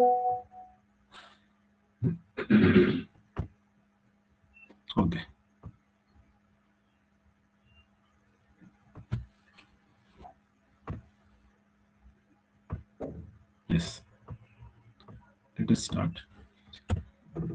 ನಿಮ್ಮ ಟಾಪಿಕ್ ಅಲ್ಲಿ ನ್ಯಾಚುರಲ್ ವರ್ಡ್ ಅಂತ ಹೇಳಿ ಒಂದು ಲೆಸನ್ ಇದೆ. ಅದರಲ್ಲಿ ನಮಗೆ ಮೊದಲನೇದು ರಿವರ್ಸ್ ಅಂತ ಮೌಂಟೇನ್ಸ್. ಸೊ ರಿವರ್ಸ್ ಹೇಳ್ಕೊಡೋದಕ್ಕಿಂತ ಮೊದಲು ಮೌಂಟೇನ್ಸ್ ಅನ್ನ ಹೇಳ್ಕೊಡ್ಬೇಕು. ಸೊ ಮೌಂಟೇನ್ಸ್ ಅಂದ್ರೆ ಏನು ಅಂದ್ರೆ, ನಮ್ಮ ಇಂಡಿಯಾದಲ್ಲಿರುವಂತಹ ಮೌಂಟೇನ್ಸ್ ಎಲ್ಲೆಲ್ಲಿದೆ, ಯಾವ್ಯಾವ ರೇಂಜಸ್ ಇದೆ ಅಂತಂದ್ರೆ ಇಷ್ಟೆಲ್ಲ ಮೌಂಟೇನ್ಸ್ ಇದೆ. ನಾವು ಮೇನ್ ಆಗಿ ಡಿಸ್ಕಸ್ ಮಾಡೋದು ನೋಡಿ, ಇದನ್ನ ನಾವು ಹಿಮಾಲಯನ್ ರೇಂಜ್ ಅಂತ ಹೇಳ್ತೀವಿ, ಹಿಮಾಲಯ.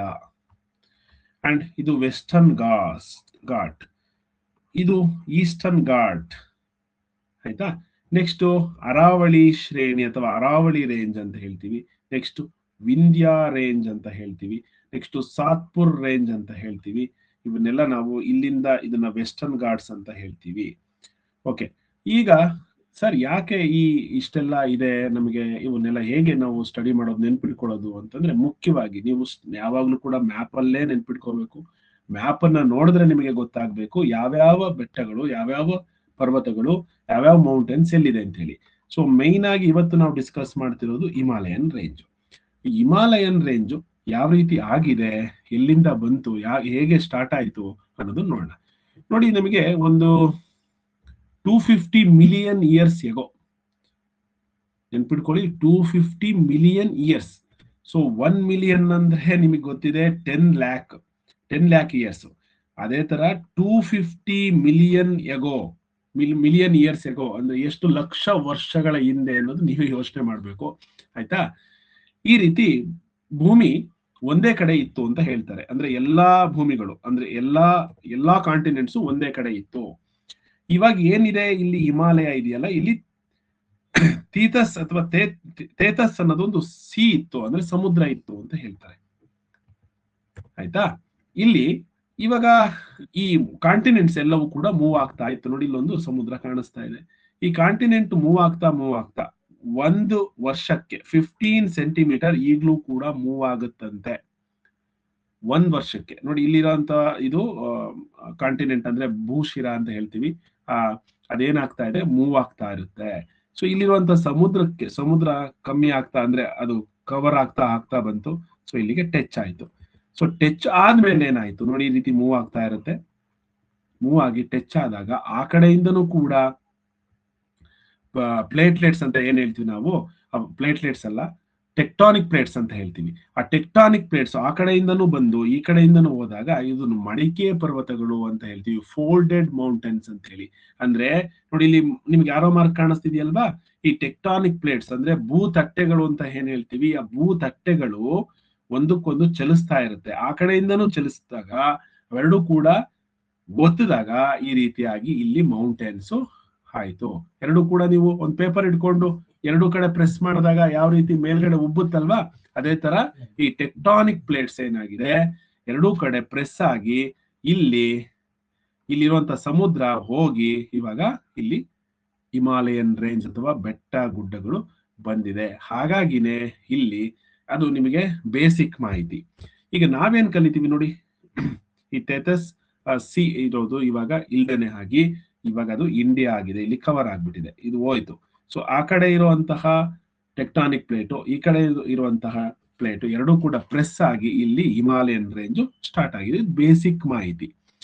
ಓಕೆ, ನಮ್ಮ ಇಂಡಿಯಾದಲ್ಲಿ ನಾವು ಮುಖ್ಯವಾಗಿ ನಿಮ್ ಜೊತೆ ಡಿಸ್ಕಸ್ ಮಾಡೋದು ಇಷ್ಟೇನೆ ನೋಡಿ, ಅರಾವಳಿ, ಹಿಮಾಲಯನ್, ವಿಂಧ್ಯ ಮತ್ತು ಸಾತ್ಪುರ, ವೆಸ್ಟರ್ನ್ ಘಾಟ್ ಮತ್ತು ಈಸ್ಟರ್ನ್ ಘಾಟ್. ನಿಮಗೆ ತುಂಬಾ ಡೀಟೇಲ್ ಆಗಿ ಡೀಪ್ ಆಗಿ ಹೋಗೋದಿಲ್ಲ ಮಕ್ಕಳೇ. ಅವರು ಯಾವ್ಯಾವ ರೇಂಜ್ ಅಲ್ಲಿ ಯಾವ್ಯಾವ್ದು ಹೈಯೆಸ್ಟ್ ಪೀಕ್ ಇದೆ. ಫಾರ್ ಎಕ್ಸಾಂಪಲ್, ವೆಸ್ಟರ್ನ್ ಘಾಟ್ ಅಲ್ಲಿ ಯಾವುದು ಹೈಯೆಸ್ಟ್ ಪೀಕ್ ಅಂದ್ರೆ ಅತ್ಯಂತ ದೊಡ್ಡ ಶಿಖರ ಯಾವುದು, ಆನೆಮುಡಿ ಅಂತ ಕರಿತೀವಿ ನಾವು. ಅದನ್ನೆಲ್ಲ ನಾನು ನಿಮಗೆ ಲಿಸ್ಟ್ ಕೊಡ್ತೀನಿ. ಇಲ್ಲಿದೆ ಆನೆಮುಡಿ, ತಮಿಳ್ನಾಡಲ್ಲಿ ಇದೆ ಆನೆಮುಡಿ. ಹೈಯೆಸ್ಟ್ ಪೀಕ್ ಇನ್ ಸೌತ್ ಅಂದ್ರೆ ದಕ್ಷಿಣ ಭಾರತದಲ್ಲಿ ಅತ್ಯಂತ ಎತ್ತರವಾದ ಶಿಖರ ಯಾವುದು ಅಂತ ಕೇಳಿದ್ರೆ ಆನೆಮುಡಿ. ನೀವೆಲ್ಲರೂ ಕೂಡ ಓದಿರ್ತೀರಾ, ಭಾರತದಲ್ಲಿ ಅತ್ಯಂತ ಎತ್ತರವಾದ ಶಿಖರ ಯಾವುದು ಅಂದ್ರೆ ಅದು ಹಿಮಾಲಯದಲ್ಲಿ ಬರುತ್ತೆ. ಪ್ರಪಂಚದಲ್ಲಿ ಅತ್ಯಂತ ಎತ್ತರವಾದ world's highest mountain, highest peak that is Mount Everest, ಎಲ್ಲರಿಗೂ ಕೂಡ ಗೊತ್ತಿರುವಂತದ್ದು. ಈಗ ನಾವು ಹಿಮಾಲಯದ ಬಗ್ಗೆ, ಹಿಮಾಲಯಾಸ್ ಬಗ್ಗೆ ತಿಳ್ಕೊಳ್ಳೋಣ. India is the land of highest mountain ranges in the world, Himalayas. Some of the world's highest mountains, including Mount Everest, are all part of Himalayas. The northern mountains are Himalayas from crest of the country. The northern mountains region stretches from Arunachal Pradesh in northeast to Jammu and Kashmir in the north. ಅಂದ್ರೆ ಹಿಮಾಲಯ ಪರ್ವತ ಇಲ್ಲಿಂದ ಅರುಣಾಚಲ್ ಪ್ರದೇಶದಿಂದ start ಆಗಿ Jammu and ಕಾಶ್ಮೀರದವರೆಗೂ ಕೂಡ ಇದೆ. ಇದು ಒಂದು ಪರ್ವತ ಅಲ್ಲ, ಇದು ಪರ್ವತ ಶ್ರೇಣಿ, ರೇಂಜ್ ಇದು. ಸೊ ಇಲ್ಲಿ ನಿಮಗೆ ಏನ್ ಚಿತ್ರದಲ್ಲಿ ಕಾಣಿಸುತ್ತೆ ನೋಡಿ, ಎಲ್ಲಿಂದ ಸ್ಟಾರ್ಟ್ ಆಗಿದೆ, ಅರುಣಾಚಲ್ ಪ್ರದೇಶದಿಂದ ಸ್ಟಾರ್ಟ್ ಆಗಿ ಇದು ಕಂಪ್ಲೀಟ್ ಆಗಿ ಇಲ್ಲಿವರೆಗೂ ಇದೆ, ಜಮ್ಮು ಅಂಡ್ ಕಾಶ್ಮೀರವರೆಗೂ ಕೂಡ ಇದೆ. ಈ ಜಮ್ಮು ಅಂಡ್ ಕಾಶ್ಮೀರವರೆಗೂ ಅಂತ ಹಿಮಾಲಯ ಪರ್ವತ ಭಾರತದಲ್ಲೆಲ್ಲ ಇಡೀ ಪ್ರಪಂಚದಲ್ಲಿ ಅತ್ಯಂತ ಎತ್ತರವಾದಂತಹ ಶಿಖರ. ಇದರಿಂದ ನಮಗೆ ಏನೆಲ್ಲ ಅನುಕೂಲ ಆಗುತ್ತೆ, ಏನೇ ಆಗುತ್ತೆ ಅಂದ್ರೆ, ಒಂದ್ ಮೌಂಟ್ ಎವರೆಸ್ಟ್ ನೇಪಾಳ ಹತ್ರ ಬಾರ್ಡರ್ ಇದೆ, ಚೀನಾ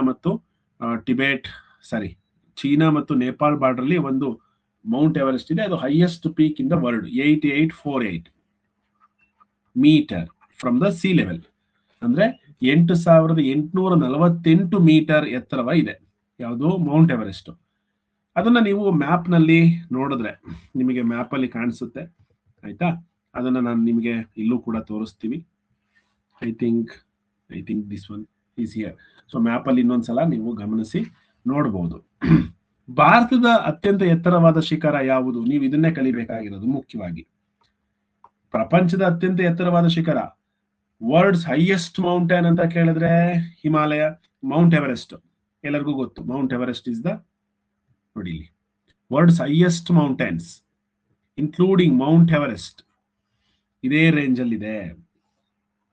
ಆದ್ರೆ ಭಾರತದ ಅತ್ಯಂತ ಎತ್ತರವಾದ ಶಿಖರ, India's highest peak, highest mountain ಅಂತ ಕೇಳಿದ್ರೆ ದಟ್ ಈಸ್ ಕಾಂಚನಜುಂಗ.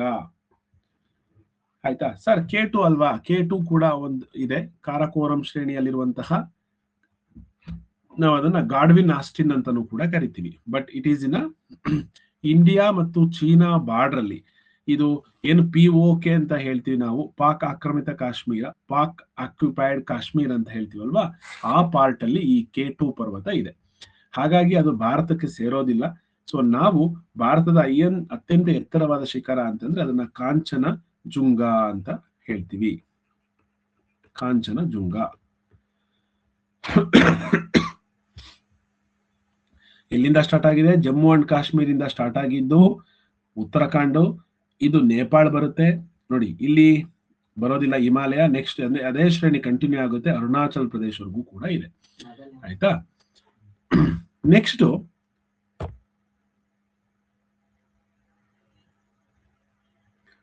ಓಕೆ, ಈ ಪರ್ವತಗಳಿಂದ ಏನೆಲ್ಲ ಅನುಕೂಲ ಇದೆ ನಮಗೆ? What is the main help of these mountains means the northern mountains affect the climate of the India.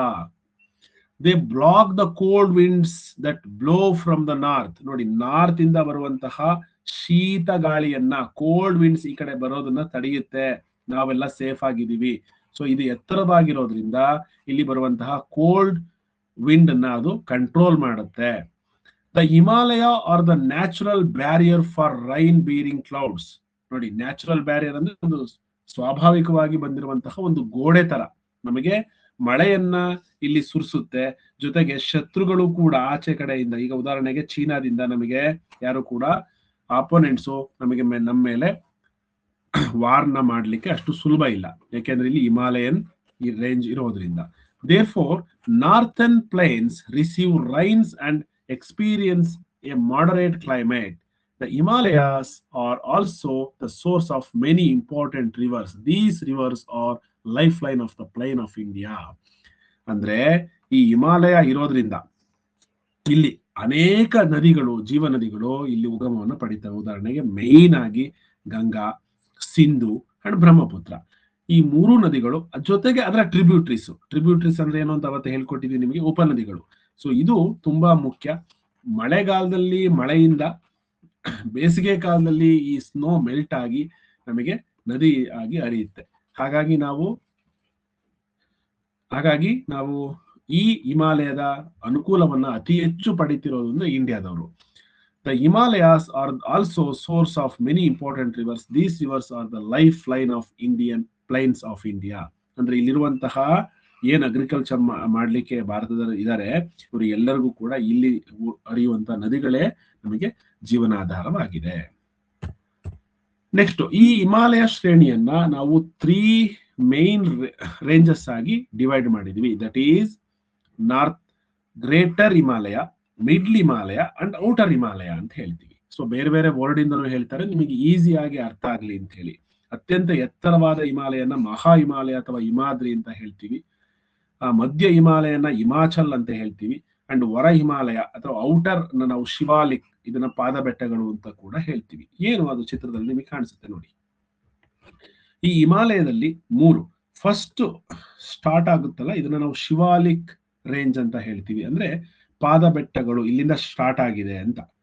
Next ಅದಕ್ಕಿಂತ ಸ್ವಲ್ಪ ಹೈಟ್ ಇರುವಂತದನ್ನ ಲೆಸ್ಸರ್ ಹಿಮಾಲಯಾಸ್ ಅಥವಾ ಮಿಡ್ಲ್ ಹಿಮಾಲಯ ಅಂತ ಹೇಳ್ತೀವಿ, ಅಥವಾ ಹಿಮಾಚಲ್ ಅಂತ ಹೇಳ್ತೀವಿ. ನೋಡಿ, ಹಿಮಾಚಲ್ ಪ್ರದೇಶ್, ಉತ್ತರಾಖಂಡ್ ಬರೋದು ಇದೇ ಪ್ರದೇಶದಲ್ಲಿ. ಹಾಗಾಗಿ ಇಲ್ಲಿ ಹೈಯೆಸ್ಟ್ ಹಿಲ್ ಸ್ಟೇಷನ್, ಅಂದ್ರೆ ತುಂಬಾ ಬೇಸಿಗೆಯಲ್ಲಿ ಇಲ್ಲಿ ಹೋಗಿ ಜನ ಟೂರಿಸಂಗೋಸ್ಕರ ಹೋಗ್ತಾರೆ, ತುಂಬಾ ತಣ್ಣಗಿರಬಹುದು ಅಂತ ಹೇಳಿ. ಈ ತರ ಹಿಲ್ ಸ್ಟೇಷನ್ಸ್ ಇಲ್ಲಿ ಜಾಸ್ತಿ ಇದೆ. ಆಯ್ತಾ? ಹಿಮಾಚಲ್ ಪ್ರದೇಶ್ ಮತ್ತು ಉತ್ತರಾಖಂಡ್ ಅಲ್ಲಿ ಇರುವಂತಹ ಹಿಲ್ ಸ್ಟೇಷನ್ಸ್ ಇದೆ. ಅದನ್ನ ನೆಕ್ಸ್ಟ್ ನಾವು ಡಿಸ್ಕಸ್ ಮಾಡೋಣ. ಈ 3 ರೇಂಜ್ಗಳ ಬಗ್ಗೆ ನೀವು ಫಸ್ಟ್ ತಿಳ್ಕೊಳ್ಳಿ. 3 ರೇಂಜಸ್ ಅಂತಂದ್ರೆ ಹಿಮಾಲಯದಲ್ಲಿರುವಂತಹ 3 ರೇಂಜ್ಗಳಿದೆ. ಒಂದು ಗ್ರೇಟರ್ ಹಿಮಾಲಯ, ಹೈಯೆಸ್ಟ್ ಮೌಂಟೇನ್ಸ್, ಇದು ಹೈಯೆಸ್ಟ್ ಹೈಟ್ ಇರುವಂತದ್ದು. ಮೌಂಟ್ ಎವರೆಸ್ಟ್ ಕೂಡ ಇದೇ ರೇಂಜ್ ಅಲ್ಲಿ ಬರುತ್ತೆ. ನೆಕ್ಸ್ಟ್ ಲೆಸ್ಸರ್ ಹಿಮಾಲಯಾಸ್ ಅಥವಾ ಮಿಡ್ಲ್ ಹಿಮಾಲಯ ಅಥವಾ ಮಧ್ಯ ಹಿಮಾಲಯ ಅಂತ ಹೇಳ್ತೀವಿ. ಇದು ಸ್ವಲ್ಪ ಹೈಟ್ ಕಡಿಮೆ, ಇಲ್ಲಿ ಅಲ್ಲಲ್ಲಿ ಡೂನ್ಗಳಂತ ಹೇಳ್ತೀವಿ. ಅಂದ್ರೆ ಹಿಮಾಲಯ ಪರ್ವತ ಶ್ರೇಣಿ ಈ ರೀತಿ ಇರುತ್ತೆ. ಈ ಪರ್ವತ ಶ್ರೇಣಿಯ ಪಕ್ಕದಲ್ಲಿ ಇಲ್ಲೊಂದ್ ಸ್ವಲ್ಪ ಫ್ಲಾಟ್ ಲ್ಯಾಂಡ್ ಇರುತ್ತೆ. ಈ ಫ್ಲಾಟ್ ಲ್ಯಾಂಡ್ ಅನ್ನ ನಾವು ಡೂನ್ಸ್ ಅಂತ ಕರಿತೀವಿ. ಫಾರ್ ಎಕ್ಸಾಂಪಲ್ ಡೆಹ್ರಾಡೂನ್ ಅನ್ನೋದು ಒಂದು ಸಿಟಿ, ಹೌದಾ?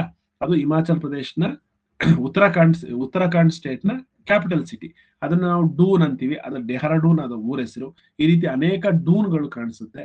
ಡೂನ್ ಅಂತಂದ್ರೆ ಸಮತಟ್ಟಾದ ಜಾಗ, ಪರ್ವತದ ಪಕ್ಕದಲ್ಲಿ ಅಥವಾ ಪರ್ವತದ ಜಾಗದಲ್ಲಿ ಇರುವಂತಹ ಸಮತಟ್ಟಾದ ಜಾಗವನ್ನು ನಾವು ಡೂನ್ ಅಂತ ಕರಿತೀವಿ. ನೆಕ್ಸ್ಟ್ ಇನ್ನ ಕೆಳಗಡೆ ಅವು ಸ್ವಲ್ಪ ಕಡಿಮೆ ಆಯಿತು, ಇದನ್ನ ಶಿವಾಲಿಕ್ ರೇಂಜ್ ಅಂತ ಕರಿತೀವಿ. ಓಕೆ, ಈ 3 ರೇಂಜು ನೆನ್ಪಿಟ್ಕೋಬೇಕು ನೀವು.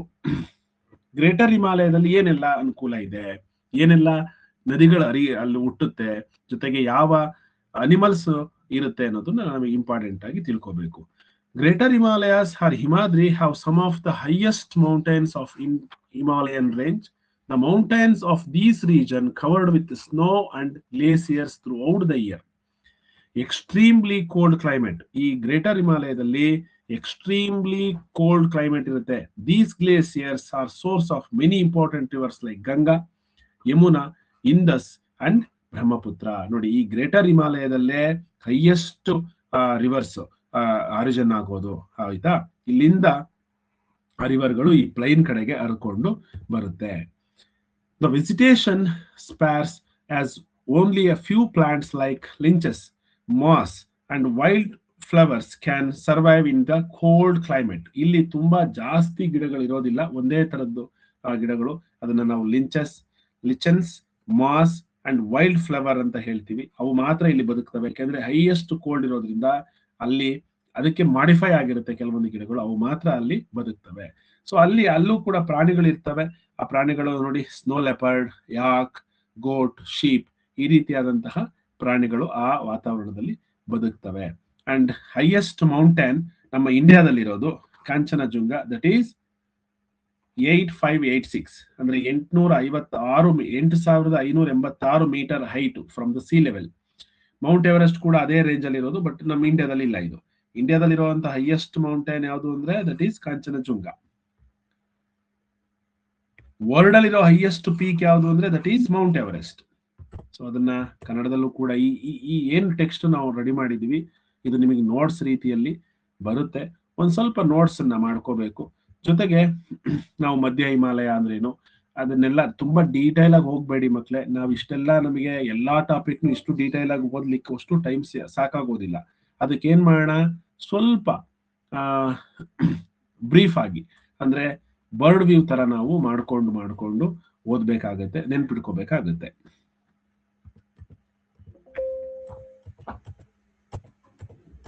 ಒಂದು ನಿಮಿಷ.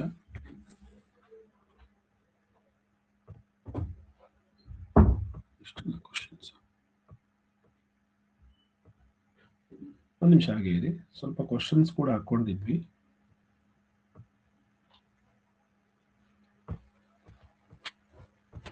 ಇನ್ನ ಡೀಟೇಲ್ ಆಗಿ ಡಿಸ್ಕಸ್ ಮಾಡೋಣ. ನಿಮ್ಗೆ ಮಧ್ಯದಲ್ಲಿ ಕ್ವಶನ್ಸ್ ಕೇಳೋಣ ಅಂತ. ಫೋನ್ ಇಸ್ಕೊಂಬಿ. ಒಂದು ನಿಮಿಷ ಮಕ್ಕಳೇ ಹಾಗೆ ಇರಿ.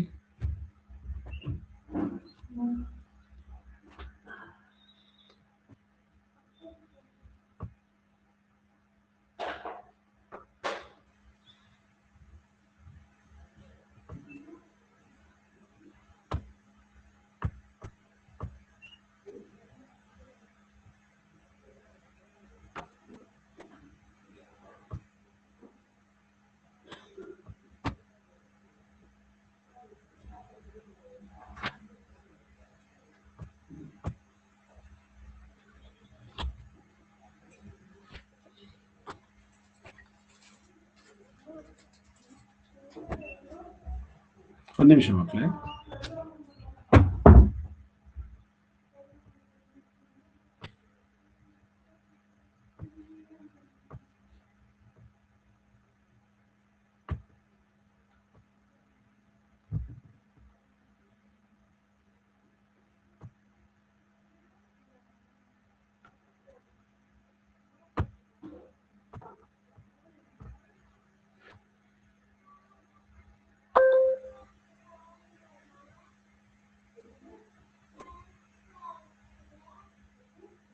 Wait a minute.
ಎಸ್, ಇವಾಗ ಬಂದಿದೆ ಆ ಕ್ವಶನ್ಸ್ ಎಲ್ಲರೂ ಕೂಡ. ಇನ್ನೊಂದ್ಸಲ ನಾನು ನಿಮಗೆ ನೋಡಿ, ಈ ರೀತಿ ಟೆಕ್ಟಾನಿಕ್ ಪ್ಲೇಟ್ಸ್, ಭೂತಟ್ಟೆಗಳು ಚಲಿಸೋದ್ರಿಂದ ಹಿಮಾಲಯ ಪರ್ವತ ಆಗಿದೆ. ಆ ಹಿಮಾಲಯ ಪರ್ವತವನ್ನ ನಾವು ಮುಖ್ಯವಾಗಿ 3 ಭಾಗಗಳಾಗಿ 3 ಪಾರ್ಟ್ಸ್ ಆಗಿ ಡಿವೈಡ್ ಮಾಡಿದೀವಿ. ಅವು ಯಾವುದು ಅಂತಂದ್ರೆ, ದಟ್ ಈಸ್ ಹಿಮಾಲಯ, ಮಹಾ ಹಿಮಾಲಯ ಅಥವಾ Himadri, greater Himalaya or Himadri, middle Himalayas or Himachal, Madhya Himalaya ಅಥವಾ ಹಿಮಾಚಲ ಅಂತ ಕರಿತೀವಿ. Next last one is outer Himalaya ಅಥವಾ ಶಿವಾಲಿಕ್, ಹೊರ ಹಿಮಾಲಯ ಅಂತ ಹೇಳ್ತೀವಿ. ಆ 3 ಕೂಡ ಈ ಚಿತ್ರದಲ್ಲಿ ಕಾಣಿಸುತ್ತೆ. ಇದು ಹಿಮಾಲಯ ಪರ್ವತ ಹೈಯೆಸ್ಟ್ ಹೈಟ್ ಮತ್ತೆ ತುಂಬಾ ಸ್ನೋ ಇಂದ ಕೂಡಿರುವಂತಹ ಜಾಗವನ್ನ ನಾವು ಗ್ರೇಟರ್ ಹಿಮಾಲಯ ಅಥವಾ ಹಿಮಾದ್ರಿ ಅಂತ ಕರಿತೀವಿ. ಈ ಹಿಮಾದ್ರಿಯಲ್ಲಿ, ಈ ಗ್ರೇಟರ್ ಹಿಮಾಲಯದಲ್ಲೇ ಕಾಂಚನಜುಂಗ, ಮೌಂಟ್ ಎವರೆಸ್ಟ್ ಅವೆಲ್ಲವೂ ಕೂಡ ಬರುತ್ತೆ. ತೆತೀಸ್ ಅಂತ ಅನ್ನೋದು ಸಮುದ್ರ ಅಲ್ವಾ, ಅದ್ರ ಹೆಸರು ಸರಿಯಾಗಿ ನಮಗೆ ನೆನಪಿಗೆ ಬರ್ತಾ ಇಲ್ಲ. ಗ್ರೇಟರ್ ಹಿಮಾಲಯದಲ್ಲಿ ಮುಖ್ಯವಾಗಿ ನಿಮಗೆ ಹೇಳಿದ್ವಿ ನಾವು, ಆ ಗಂಗಾ, ಯಮುನಾ, ಇಂಡಸ್, ಬ್ರಹ್ಮಪುತ್ರ ಈ ನದಿಗಳು, ಈ ರಿವರ್ಸ್ ಆರಿಜಿನ್ ಆಗುತ್ತೆ ಅಲ್ಲಿ, important rivers this glaciers. So and highest peak of the India, that is Kanchenjunga, and highest peak in the world, that is Mount Everest, both are lie in this greater Himalaya. And ಅದ ಮಧ್ಯ ಹಿಮಾಲಯ ಅಂತಂದ್ರೆ ಅದು ಟೂರಿಸಂಗೆ ತುಂಬಾ ಪ್ರಮುಖವಾದಂತಹ ಸ್ಥಳ. ಇದನ್ನ ನಾವು ಹಿಮಾದ್ರಿಯ ದಕ್ಷಿಣ ಭಾಗದಲ್ಲಿ ಇದೆ, ಅಂದ್ರೆ ಹಿಮಾದ್ರಿ ಇಲ್ಲಿದೆ ಅಂದ್ರೆ ಅದರ ಈ ಕಡೆ ಸೈಡಿಗೆ ಬರುತ್ತೆ ಗ್ರೇಟರ್ ಮಧ್ಯ ಹಿಮಾಲಯ. ಇದು ನೋಡಿ, ದೇರ್ ಫೋರ್ ಇಲ್ಲಿ tourism is an important economic activity in this region. ಈ ರೀಜನ್ ಅಲ್ಲಿ ಟೂರಿಸಮ್ ತುಂಬಾ ಇಂಪಾರ್ಟೆಂಟ್. ಬಟ್ ಈ ರೀಜನ್ ಅಲ್ಲಿ ಮನುಷ್ಯರು ಬದುಕೋದೇ ತುಂಬಾ ಕಷ್ಟ. ಯಾವ್ದ್ರಲ್ಲಿ? ಗ್ರೇಟರ್ ಹಿಮಾಲಯದಲ್ಲಿ. ನಿಮ್ಗೆ ಕಾಣಿಸುತ್ತಲ್ವಾ ಇಲ್ಲಿ ಹೈಯೆಸ್ಟ್ ಕೋಲ್ಡ್, ಸೊ -30 ಡಿಗ್ರಿ ವರೆಗೂ ಕೂಡ ಇರುತ್ತೆ. ಹಾಗಾಗಿ ಇಲ್ಲಿ ಇರೋದು ತುಂಬಾ ಕಷ್ಟ. ಆದ್ರೆ ಇಲ್ಲಿ ತುಂಬಾ ಚೆನ್ನಾಗಿರುತ್ತೆ, ಮಾಡರೇಟ್ ಕ್ಲೈಮೇಟ್ ಇರುತ್ತೆ. And tourism, hill stations, so ನೋಡ್ಲಿಕ್ಕೆ ಪ್ರಕೃತಿ ಸೌಂದರ್ಯ ಈ ರೀತಿ ತುಂಬಾ ಚೆನ್ನಾಗಿರೋದ್ರಿಂದ ಇಲ್ಲಿ ಟೂರಿಸಂ ತುಂಬಾ ಇಂಪ್ರೂವ್ ಆಗಿದೆ. ನೆಕ್ಸ್ಟ್, ನಾವು ತುಂಬಾ ಡೀಟೇಲ್ ಆಗಿ ಡೀಪ್ ಆಗಿ ಹೋಗ್ತಿಲ್ಲ ಮಕ್ಕಳೇ, ಮೇಲೆ ಮಾತ್ರ ಹೇಳ್ಕೊಡ್ತಾ ಇದ್ದೀವಿ, ಆಯ್ತಾ? ಇನ್ನ ಬೇರೆ ಬೇರೆ ಹಿಲ್ಸ್, ಫಾರ್ ಎಕ್ಸಾಂಪಲ್ ಇದಕ್ಕೆ ಸಂಬಂಧಪಟ್ಟಂತೆ ಸ್ವಲ್ಪ ಕ್ವಶನ್ಸ್ ನಾವು ಹಾಕಿದೀವಿ. ಉತ್ತರ ಪರ್ವತಗಳು ಎಷ್ಟು ಶ್ರೇಣಿಗಳನ್ನು ಹೊಂದಿದೆ? ಅಂದ್ರೆ ನಾರ್ಥರ್ನ್ ಮೌಂಟೇನ್ಸ್ ಅಂತ ಏನ್ ಇವಾಗ ಹೇಳಿದ್ವಿ ನಾವು, ಎಷ್ಟು ಶ್ರೇಣಿಗಳಿದೆ, ಅದರಲ್ಲಿ ಎಷ್ಟು ಪಾರ್ಟ್ ಇದೆ ಅಂತ ಕೇಳಿದೀವಿ. ಸೊ ಹಿಮಾಲಯ ಪರ್ವತದಲ್ಲಿ ಅಥವಾ ನಾರ್ಥರ್ನ್ ಮೌಂಟೇನ್ಸ್ ಅಂತ ಹೇಳ್ತೀವಿ ಅದರಲ್ಲಿ ಎಷ್ಟು ಪಾರ್ಟ್ ಇದೆ ಅಂತಂದ್ರೆ ನಿಮಗೆ ಆಲ್ರೆಡಿ ಇವಾಗ ಗೊತ್ತಿದೆ. 2, 3, 4, 5, 2, 3, 4, 5 ಅಂತ ಇದೆ. ಸೊ ರೈಟ್ ಆನ್ಸರ್ ಯಾವುದು ಅಂತ ನೀವು ಇದರಲ್ಲಿ ಟಿಕ್ ಮಾಡಿ. ನಿಮ್ಮ ಟೆಕ್ಸ್ಟ್ ಬುಕ್ ನಲ್ಲೂ ನೀವು ಕಲ್ತಿರಬಹುದು, ಆದ್ರೆ ಈ ಎಕ್ಸಾಮ್ ಪರ್ಪಸ್ಸಿಗೋಸ್ಕರ ನಾವು ಈ ರೀತಿ ಆಪ್ಷನ್ಸ್ ಕ್ವಶನ್ಸ್ ಕೇಳ್ತೀವಿ.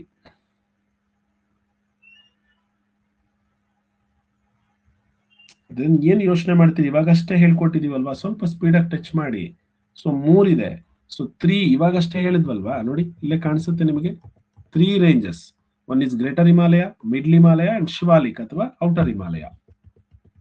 ಆಯ್ತು, ನೆಕ್ಸ್ಟ್ ಕ್ವಶನ್. ಮಹಾ ಹಿಮಾಲಯವನ್ನ ಏನಂತ ಕರಿತೀವಿ? Which is also known as greater Himalaya. Himachala, Shivalik, Himadri, Purvanchal. So greater ಹಿಮಾಲಯವನ್ನ ನಾವು ಇನ್ನೊಂದು ಹೆಸರಿಂದ ಕರಿತೀವಿ, ಅದು ಏನು ಅಂತ ಕೇಳಿದ್ದಾರೆ.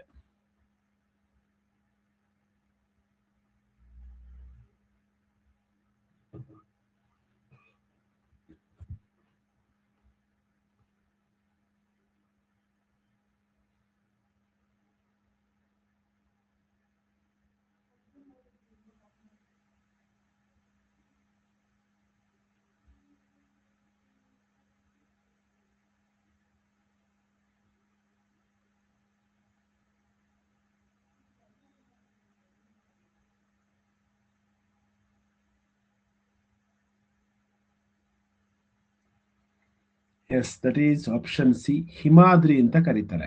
ಸೊ ಅದನ್ನ ನಾವು ಗ್ರೇಟರ್ ಹಿಮಾಲಯನ ಇನ್ನೊಂದು ಹೆಸರು ಹಿಮಾದ್ರಿ, ದಟ್ ಈಸ್ ಹಿಮಾದ್ರಿ.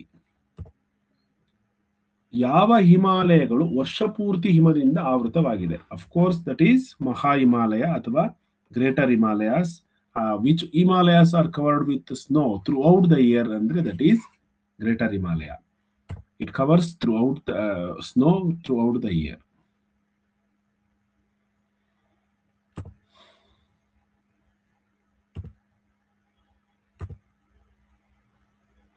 ಭಾರತದಲ್ಲಿನ ಅತ್ಯಂತ ಎತ್ತರವಾದ ಶಿಖರ, which is the highest peak in India ಅಂತ ಕೇಳಿದ್ದಾರೆ. Which is the highest peak in India?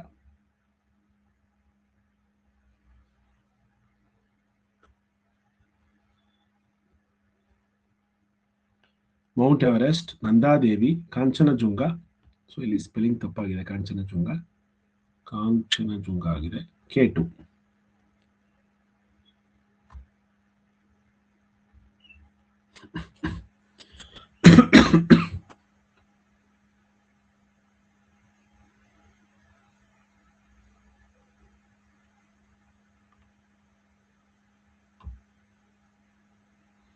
Menaka, Pranav, ಭುವಿಕ್ ಸರಿಯಾದ ಉತ್ತರ ಕೊಟ್ಟಿದ್ದೀರಾ. Right answer is option C, Kanchenjunga. K2 ಅಂತ ಕೆಲವರು ಹೇಳ್ತಾರೆ, but it is in Pak ಆಕ್ರಮಿತ ಕಾಶ್ಮೀರ ಅಂತ ಹೇಳ್ತೀವಿ, ಅಲ್ಲಿದೆ. ಅದನ್ನ ಗಾಡ್ವಿನ್ ಆಸ್ಟ್ವಿನ್ ಅಂತಾನೂ ಕೂಡ ಕರೀತಾರೆ. ಬಟ್ ಇಂಡಿಯಾದಲ್ಲಿರೋದು ಕಾಂಚನಜುಂಗ ಹೈಯೆಸ್ಟ್ ಪೀಕ್. ಯಾವ ಹಿಮಾಲಯಗಳು ಹಿಲ್ ಸ್ಟೇಷನ್ಗಳಿಗೆ ಪ್ರಸಿದ್ಧವಾಗಿದೆ? ಅಂದ್ರೆ ಗಿರಿಧಾಮ ಅಂತ ಹೇಳ್ತೀವಿ ಕನ್ನಡದಲ್ಲಿ, ಹಿಲ್ ಸ್ಟೇಷನ್ ಅಂತ ಹೇಳಬಾರ್ದು, ಇದನ್ನ ಕನ್ನಡದಲ್ಲಿ ಗಿರಿಧಾಮ ಅಂತ ಹೇಳ್ತೀವಿ. ಯಾವ Himalaya known for which Himalayas are known for hill stations? ಅಂದ್ರೆ ಟೂರಿಸಂ ನ ಜಾಸ್ತಿ ಇಂಪ್ರೂವ್ ಮಾಡ್ತೀವಲ್ವಾ, ಜಾಸ್ತಿ ಇದೆ ಅಲ್ಲಿ. ಯಾವ Himalaya? Greater Himalaya, middle Himalaya, outer Himalaya ಅಥವಾ ಹಿಮಾದ್ರಿ ಅಂತ ಕೊಟ್ಟಿದ್ದಾರೆ. ಸೊ ಯಾವುದು ಸರಿಯಾದ ಉತ್ತರ ಹೇಳಿ.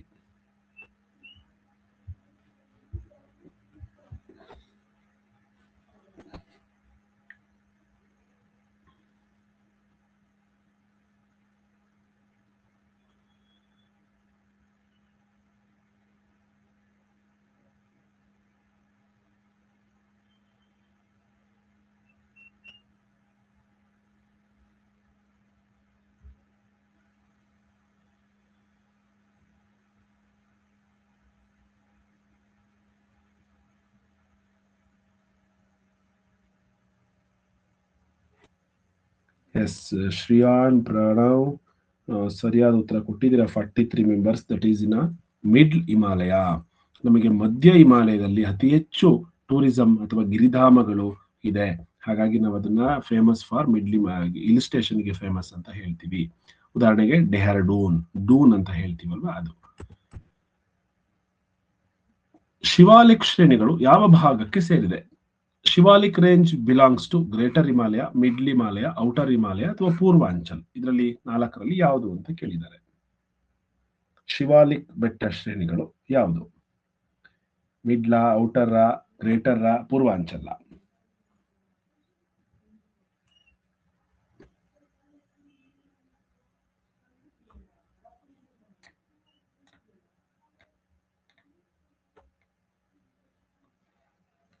ಮಕ್ಕಳೇ, ಈ ಟಾಪಿಕ್ ತುಂಬಾ ಇದೆ. ನಾವು ಅದನ್ನ ಸಿಂಪ್ಲಿಫೈ ಮಾಡಿ ನಿಮಗೆ ಹೇಳ್ಕೊಡ್ಲಿಕ್ಕೆ ಟ್ರೈ ಮಾಡ್ತಿದ್ವಿ. ನಮಗೂ ಕೂಡ ಗೊತ್ತಿಲ್ಲ ಎಷ್ಟು ಕೇಳ್ಬೋದು, ಯಾವ ಹಂತಕ್ಕೆ ನಿಮಗೆ ಕ್ವಶನ್ಸ್ ಕೇಳ್ಬೋದು ಅಂತ ಹೇಳಿ. ನಾವೊಂದು ಅಂದಾಜು ಮಾಡಿ ಒಂದು 4th, 5th, 6th ಲೆವೆಲ್ಗೆ ಏನೆಲ್ಲ ಕ್ವಶನ್ಸ್ ಕೇಳ್ಬೋದು ಮೌಂಟೇನ್ಸ್ ಅಂದ್ರೆ ಅನ್ನೋದಕ್ಕೆ, ಅದಕ್ಕೆ ಮಾತ್ರ ನಾವು ರೆಡಿ ಮಾಡ್ತಾ ಇದ್ದೀವಿ. ಸೊ ಕುಶಾಲ್, ದಿಯಾ ಸರಿಯಾದ ಉತ್ತರ ಈಸ್ ಔಟರ್ ಹಿಮಾಲಯ. ನೋಡಿ, ಶಿವಾಲಿಕ್ ರೇಂಜ್ ನ ನಾವು ಔಟರ್ ಹಿಮಾಲಯ ಅಂತ ಕೂಡ ಕರಿತೀವಿ. ಇದನ್ನ ಸ್ವಲ್ಪ ಈ ಚಿತ್ರನ ನಾನು ಆಮೇಲೆ ಕಳಿಸ್ತೀನಿ, ನೆನ್ಪಿಟ್ಕೊಳ್ಳಿ ಇದನ್ನ. ನೋಡಿ, ಇಲ್ಲಿ ವೆಸ್ಟರ್ನ್ ಘಾಟ್ಸ್ ಇಲ್ಲಿದೆ. ಯಾವ್ಯಾವ ರೇಂಜ್ ಅಲ್ಲಿ ಒಂದೊಂದು, ಎಲ್ಲಾ ರೇಂಜ್ ಅಲ್ಲೂ ಕೂಡ ಒಂದೊಂದು ಪೀಕ್ ಇದೆ. ಫಾರ್ ಎಕ್ಸಾಂಪಲ್, ಈಗ ನಮ್ಮ ಇಂಡಿಯಾದಲ್ಲಿ ಹೈಯೆಸ್ಟ್ ಪೀಕ್ ಇನ್ ಹಿಮಾಲಯ ಅಂತಂದ್ರೆ ಕಾಂಚನಜುಂಗ, ಹೌದಾ? ಕಾಂಚನಜುಂಗ ಅಂತ ಹೇಳ್ತೀವಿ. ಅಂಡ್ ಅದೇ ನೀವು ವೆಸ್ಟರ್ನ್ ಘಾಟ್ಸ್ ಅಲ್ಲಿ ಬಂದ್ರೆ ಅಥವಾ ಸೌತ್ ಪಾರ್ಟ್ ಅಲ್ಲಿ ಬಂದ್ರೆ, ಸೌತ್ ಅಂದ್ರೆ ದಕ್ಷಿಣ ಭಾಗದಲ್ಲಿ ಬಂದ್ರೆ ಆನೈಮುಡಿ ಅಂತ ಹೇಳ್ತೀವಿ. ಅದು ಹೈಯೆಸ್ಟ್ ಪೀಕ್. ಇಡೀ ಭಾರತದ ತಗೊಂಡ್ರೆ ಕಾಂಚನಜುಂಗ, ಸೌತ್ ಅಲ್ಲಿ ಕೇಳಿದ್ರೆ ಆನೈಮುಡಿ. ಅರಾವಳಿ ಶ್ರೇಣಿಯಲ್ಲಿ ಅಂದ್ರೆ ಅರಾವಳಿ ರೇಂಜ್ ಅಲ್ಲಿ ಹೈಯೆಸ್ಟ್ ಪೀಕ್ ಯಾವುದು ಅಂತ ಕೇಳಿದ್ರೆ ಗುರು ಶಿಖರ. ಆಯ್ತಾ? ನೋಡಿ, ಈ 3 ನೀವು ನೆನ್ಪಿಟ್ಕೋಬೇಕು. ಆಯ್ತಾ? ಈಸ್ಟರ್ನ್ ಘಾಟ್ಸ್ ಅಲ್ಲಿ ಏನಾದ್ರೂ ಕೇಳಿದ್ರೆ ಅದು ದೊಡ್ಡ ಬೆಟ್ಟ ಅಂತ ಹೇಳ್ತೀವಿ. ಅದು ದೊಡ್ಡ ಬೆಟ್ಟ. ಆಯ್ತಾ? ಇವೆಲ್ಲ ನಾವು ಕಾಂಪಿಟೇಟಿವ್ ಎಕ್ಸಾಮ್ಸ್ಗೆ ಓದಿದಾಗ ಕಲ್ತಿರುವಂತದ್ದು. ಇರ್ಲಿ, ಪರವಾಗಿಲ್ಲ, ಇಷ್ಟೆಲ್ಲ ಡೀಪ್ ಆಗಿ ಬೇಡ, ನಿಮಗೆ ಈಸಿಯಾಗಿ ನಾವು ಹೇಳೋಣ. ಬಟ್ ಇವು 4 ನೀವು ನೆನ್ಪಿಡ್ಕೋಬಹುದು. ಇದು ಇಂಡಿಯಾದ ಹೈಯೆಸ್ಟ್ ಪೀಕು, ಇದು ಸೌತ್ ನ ಹೈಯೆಸ್ಟ್ ಪೀಕು, ಇದು ಅರಾವಳಿ ಶ್ರೇಣಿಯ ಹೈಯೆಸ್ಟ್ ಪೀಕು, ಇದು ಈಸ್ಟರ್ನ್ ಘಾಟ್ ನ ಹೈಯೆಸ್ಟ್ ಪೀಕು. ಕರ್ನಾಟಕದ ಹೈಯೆಸ್ಟ್ ಪೀಕ್ ಅಥವಾ ಕರ್ನಾಟಕದ ಅತ್ಯಂತ ದೊಡ್ಡ ಬೆಟ್ಟ ಅಂತ ಕೇಳಿದ್ರೆ ಯಾರಿಗ್ ಗೊತ್ತು? ಕರ್ನಾಟಕದ ಅತ್ಯಂತ ದೊಡ್ಡ ಬೆಟ್ಟ ಯಾವುದು? ಅತ್ಯಂತ ಎತ್ತರವಾದ ಶಿಖರ. ಕರ್ನಾಟಕದ ಅತ್ಯಂತ ಎತ್ತರವಾದ ಶಿಖರ ಯಾರು ಹೇಳ್ತೀರಾ? ಜಸ್ವಂತ್ ಹೇಳ್ತೀಯಾ? ಹೇಳ ನೋಡೋಣ, ಜಸ್ವಂತ್, ಯಾವುದು ಕರ್ನಾಟಕದ ಎತ್ತರವಾದ ಶಿಖರ? ಮುಳ್ಳಯ್ಯನಗಿರಿ. Very good. ಮುಳ್ಳಯ್ಯನಗಿರಿ ಕರ್ನಾಟಕದ ಅತ್ಯಂತ ಎತ್ತರವಾದ ಶಿಖರವಾಗಿದೆ. ಓಕೆ, ಇದು ನಿಮಗೆ ಯಾಕೆ ಈ ಮೌಂಟೇನ್ಸ್ ಅಂದ್ರೆ ಹಿಮಾಲಯ ಪರ್ವತ ಯಾಕಾಯ್ತು? ನೋಡಿ, ಈ ರೀತಿ ಇತ್ತು. ಎಷ್ಟು ವರ್ಷಗಳಿಂದ ಅಂದ್ರೆ ಈಗ ಹೋದ ವರ್ಷ ಆಚೆ ವರ್ಷ ಅಲ್ಲ, 250 ಮಿಲಿಯನ್ ಇಯರ್ಸ್. ಸೊ 1 ಮಿಲಿಯನ್ ಅಂದ್ರೆ 10 lakh ಇಯರ್ಸ್, 250 ಮಿಲಿಯನ್ ಇಯರ್ಸ್ ಹಿಂದೆ ಈ ರೀತಿ ಇದ್ದಂತಹದ್ದು ಮೂವ್ ಆಗಿ ಇದು ಕೂಡ ಈ ರೀತಿ ಮೂವ್ ಆಗಿ ಎರಡೂ ಕೂಡ ಪ್ರೆಸ್ ಆಗಿ ಅವಾಗ ಫೋಲ್ಡೆಡ್ ಮೌಂಟೇನ್ಸ್ ಅಂತ ಕರಿತೀವಿ. ಅಲ್ಲಿ ಹಿಮಾಲಯ ಪರ್ವತ ಉಗಮವಾಗಿದೆ. ಆಯ್ತಾ? ಸೊ ಅದನ್ನ ನೀವು ನೆನ್ಪಿಟ್ಕೊಳ್ಳಿ ಅಂತ ಹೇಳಿ, ಅಂದ್ರೆ ಇದು ಇಂಟ್ರೆಸ್ಟಿಂಗ್ ಸಬ್ಜೆಕ್ಟ್, ನಿಮಗೆ ಜಿಯೋಗ್ರಫಿನಲ್ಲಿ ಬರುತ್ತೆ. ಸೊ ಅದಕ್ಕೋಸ್ಕರ ಹೇಳಿದೀವಿ ಅಷ್ಟೇನೆ. ಮ್ಯಾಪ್ ಅನ್ನ ಚೆನ್ನಾಗಿ ನೋಡಿ, ಮ್ಯಾಪ್ ಅಲ್ಲೇ ತುಂಬಾ ಕ್ವಶನ್ಸ್ ನೀವು ಕಲಿಬಹುದು ಮ್ಯಾಪ್ ಅಲ್ಲಿ. ಆಯ್ತಾ? ಇವಾಗ ನಾನು ಇನ್ನೊಂದ್ 2-3 ಜನರಲ್ ಕ್ವಶನ್ಸ್ ನಿಮಗೆ ಹಾಗೆ ಬರೀತೀನಿ, ನನಗೆ ಗೊತ್ತಿರೋ ಹಂಗೆ. ಅದನ್ನ ಬರ್ಕೊಳ್ಳಿ. ಇಂಡಿಯಾಸ್ ಲಾರ್ಜೆಸ್ಟ್ ಸ್ಟೇಟ್ ಯಾವುದು? ಭಾರತದ ಅತ್ಯಂತ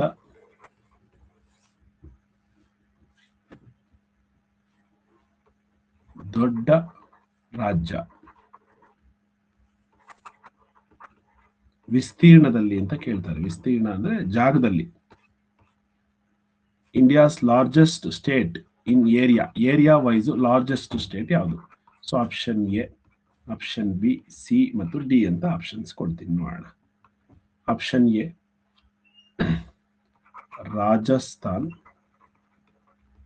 ಉತ್ತರ ಪ್ರದೇಶ್, ಇಂಗ್ಲಿಷ್ನವರು ಅದನ್ನೇ ಬರ್ಕೊಳ್ಳಿ. ರಾಜಸ್ಥಾನ್, ಉತ್ತರ ಪ್ರದೇಶ್, ಮಧ್ಯಪ್ರದೇಶ್,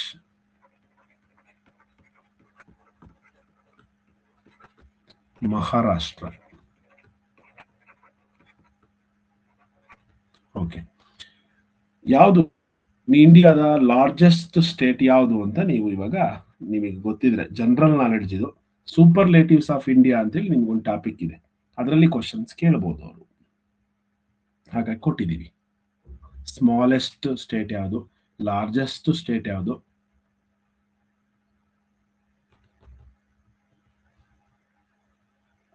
ಆಮೇಲೆ ನೆನಪಿದ್ಯಾ ಕ್ಯಾಪಿಟಲ್ ಸಿಟೀಸ್ ಎಲ್ಲ ಕಲಿಬೇಕು ಅಂತ ಹೇಳಿದೀನಿ. ಯಾವ್ದು ಕೇಳಿದ್ರು ಕೂಡ ಟಕ ಟಕ ಟಕ ಅಂತ ಹೇಳಬೇಕು. ನಿಮಗೆ 1 ವೀಕ್ ಟೈಮು. ಆ 1 ವೀಕಲ್ಲಿ ನಾನು ಯಾರಿಗಾದ್ರೂ ಇಲ್ಲಿ ಮೈಕ್ ಆನ್ ಮಾಡ್ಕೊಂಡು ಕೇಳಿದ್ರೆ ಅದನ್ನ ನೀವು ಯಾವ ಸ್ಟೇಟ್ ಕೇಳಿದ್ರು ಕೂಡ ಟಕ್ ಅಂತ ಬಾಯಲ್ಲಿ ಹೇಳಬೇಕು.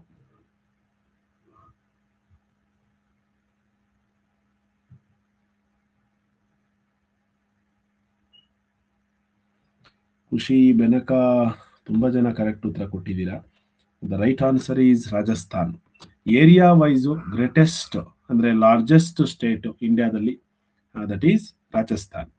ಏರಿಯಾದಲ್ಲಿ ಸ್ಮಾಲೆಸ್ಟ್ ಅಂತ ಕೇಳಿದ್ರೆ ಯಾವುದು ಅಂತ ಗೊತ್ತಿದೆಯಾ ನಿಮ್ಗೆ? ಜೀವನ್ ರಾಜ್, ಸ್ಮಾಲೆಸ್ಟ್ ಯಾವುದು, ತುಂಬಾ ಚಿಕ್ಕ ರಾಜ್ಯ ಯಾವುದು area wise? Sir Goa. Very good. ಆ ಜನಸಂಖ್ಯೆಯಲ್ಲಿ ದೊಡ್ಡ ರಾಜ್ಯ ಯಾವುದು ಗೊತ್ತಾ? ಅಂದ್ರೆ ಇದು ಏರಿಯಾದಲ್ಲಿ ಆಯ್ತು. ಜನಸಂಖ್ಯೆಯಲ್ಲಿ ಅಂದ್ರೆ ಜಾಸ್ತಿ ಜನ ಇರುವಂತಹ ಸ್ಟೇಟ್ ಯಾವುದು?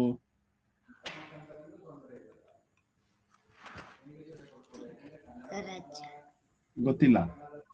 ವೇದಾಂತ್ ಗೊತ್ತಿದ್ಯಾ? Population, highest population state in India. Sir Maharashtra. No no no no, Uttar Pradesh.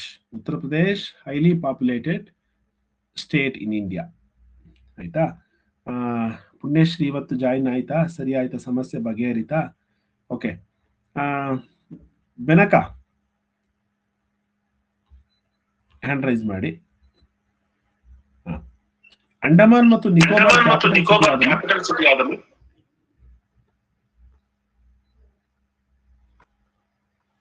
ನೆನಪಿಲ್ವಾ?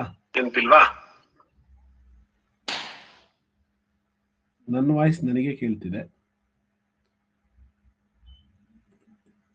Vijay ಹೇಳ್ತಾನಂತೆ. Vijay ಹೇಳು, ಅಂಡಮಾನ್ ಮತ್ತು Nicobar capital city. Sir port Blair. Port Blair, very good. Okay, ಯಾರು? ಹನ್ಷಿಕಾ ಹೇಳಮ್ಮ. ಹನ್ಷಿಕಾ ಮೈಕ್ ಆನ್ ಮಾಡ್ಕೊಳ್ಳಿ. ನಾವು ಆನ್ಸರ್ ಹೇಳ್ತೀವಿ ಅಂತ ಹ್ಯಾಂಡ್ ರೈಸ್ ಮಾಡಿದ್ವಿ. ಓಕೆ ಅಮ್ಮ. ತ್ರಿಪುರಾದ ರಾಜಧಾನಿ ಯಾವ್ದಮ್ಮ? Capital city of Tripura?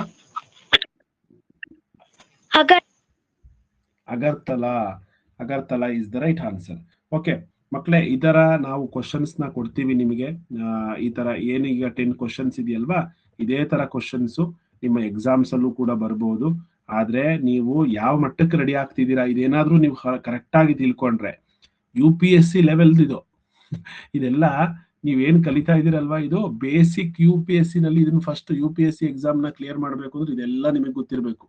ಹಾಗಾಗಿ ಸ್ವಲ್ಪ ಸಮಾಧಾನವಾಗಿ ನಿಧಾನವಾಗಿ ನಾವು ಸ್ವಲ್ಪ ನೋಟ್ಸ್ ಅಂದ್ರೆ ಅಥವಾ ಇಲ್ಲಿರುವಂತ PDF ನೇ, ಇಲ್ಲಿ ಏನ್ PPT ನಾವು ಹಾಕೊಂಡಿದೀವಿ ಇದೇ PPT ನಿಮಗೆ ಕಳಿಸ್ತೀವಿ. ಅದರಲ್ಲಿ ನಿಮಗೆ ಬೇಕಾಗಿರುವಂತದ್ದು ಮೈನ್ ಆಗಿರುವಂತದ್ದು ಮಾತ್ರ ಬರ್ಕೊಳ್ಳಿ. ಎಲ್ಲದೂ ಬರ್ಕೊಳ್ಳಕ್ಕೆ ನಿಮಗೆ ಟೈಮು ಸಾಕಾಗೋದಿಲ್ಲ, ನನಗೂ ಗೊತ್ತು. ಹಾಗಾಗಿ ವಾರದಲ್ಲಿ 2 ದಿನ ನಮಗೆ EVS ಕ್ಲಾಸ್ ಮಾಡೋಣ. 1 ದಿನ ಅಥವಾ 2 ದಿನ ಸ್ವಲ್ಪ ಸಿಲೆಬಸ್ ಕವರ್ ಮಾಡಬೇಕಾಗಿದೆ. ಹಾಗಾಗಿ ಸ್ವಲ್ಪ ಸ್ಪೀಡ್ ಆಗು ಕೂಡ ನಾವು ಕಲಿಬೇಕಾಗಿದೆ. ಸ್ವಲ್ಪ ಜಾಸ್ತಿ ನೀವು ಕೂಡ ಓದಬೇಕು. ನಾವು ನಿಮಗೆ ಹಿಂಟ್ಸ್ ಕೊಡ್ತೀವಿ. ಅಂದ್ರೆ ಹಿಮಾಲಯ ಪರ್ವತ ಶ್ರೇಣಿ ಅಂತ ಅಂದ್ರೆ ಮೌಂಟೇನ್ಸ್ ಅಂದ್ರೆ ಫಸ್ಟ್ ಹಿಮಾಲಯ ಕಲ್ತ್ಕೊಂಡ್ವಿ, next Aravalli, next Vindhya, Satpur, western Ghats, eastern Ghats. So ಇದರಲ್ಲಿ ಏನೇನೆಲ್ಲ ಇಂಪಾರ್ಟೆಂಟು, ಅಲ್ಲಿ ವೆಜಿಟೇಷನ್ಸ್ ಏನಿದೆ, ವೆಜಿಟೇಷನ್ಸ್ ಅಂದ್ರೆ ಸಸ್ಯವರ್ಗಗಳು, ಯಾವ ರೀತಿ ಮರಗಳಿರುತ್ತೆ, ಏನೆಲ್ಲ ಕಲಿಬೇಕು ಅಂತ ಹೇಳಿ. ಯಾಕೆ ಇದನ್ನ ಇಟ್ಟಿರ್ಬೋದು ನಿಮಗೆ ನ್ಯಾಚುರಲ್ ವರ್ಲ್ಡ್ ನೋಡಿ. ಒಂದು ವಿಷಯ ನಿಮಗೆ ಕರೆಕ್ಟ್ ಆಗಿ ಗೊತ್ತಾದ್ರೆ, ಈಗ ಫಾರ್ ಎಕ್ಸಾಂಪಲ್ ಇಲ್ಲಿ ನದಿಗಳು ಜಾಸ್ತಿ ಹರಿಯುತ್ತೆ. ನಾನೀಗ ಉತ್ತರ ಪ್ರದೇಶದಲ್ಲಿ ಜಾಸ್ತಿ ಪಾಪ್ಯುಲೇಷನ್ ಇದೆ ಅಂತ ಹೇಳಿದ್ವಿ. ಯಾಕೆ ಅಂದ್ರೆ ನೋಡಿ, ಇಲ್ಲಿ ಬರುವಂತಹ ನದಿಗಳಿಂದ ಇದು ಉತ್ತರ ಪ್ರದೇಶ ಮತ್ತು ಇಲ್ಲೇ ಜಾಸ್ತಿ ಹರಿಯೋದದು.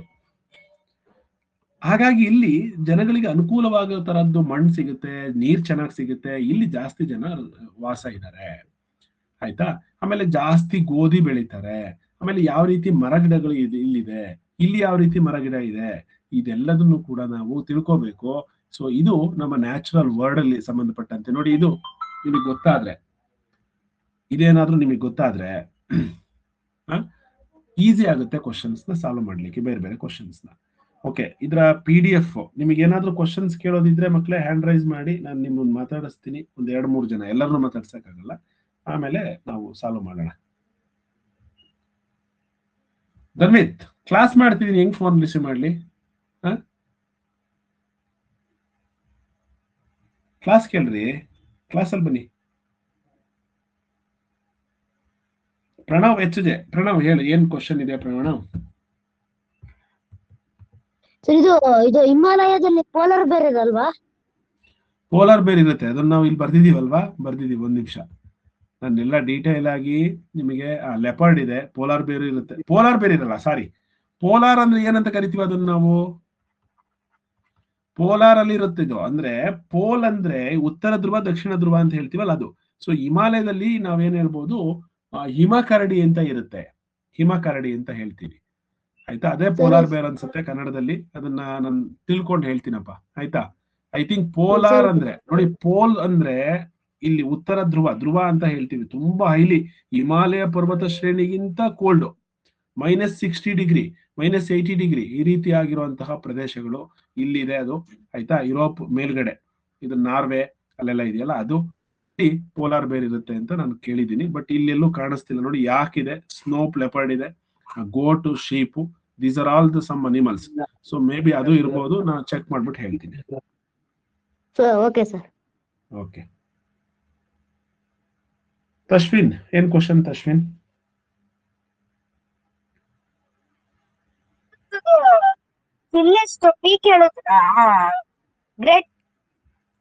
ಹೇಳಿ. ಲಾರ್ಜೆಸ್ಟ್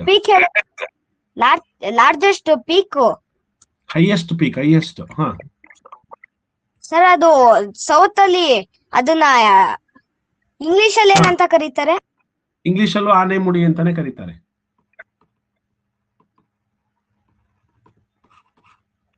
ಆನೆಮುಡಿ, ಆಯ್ತಾ?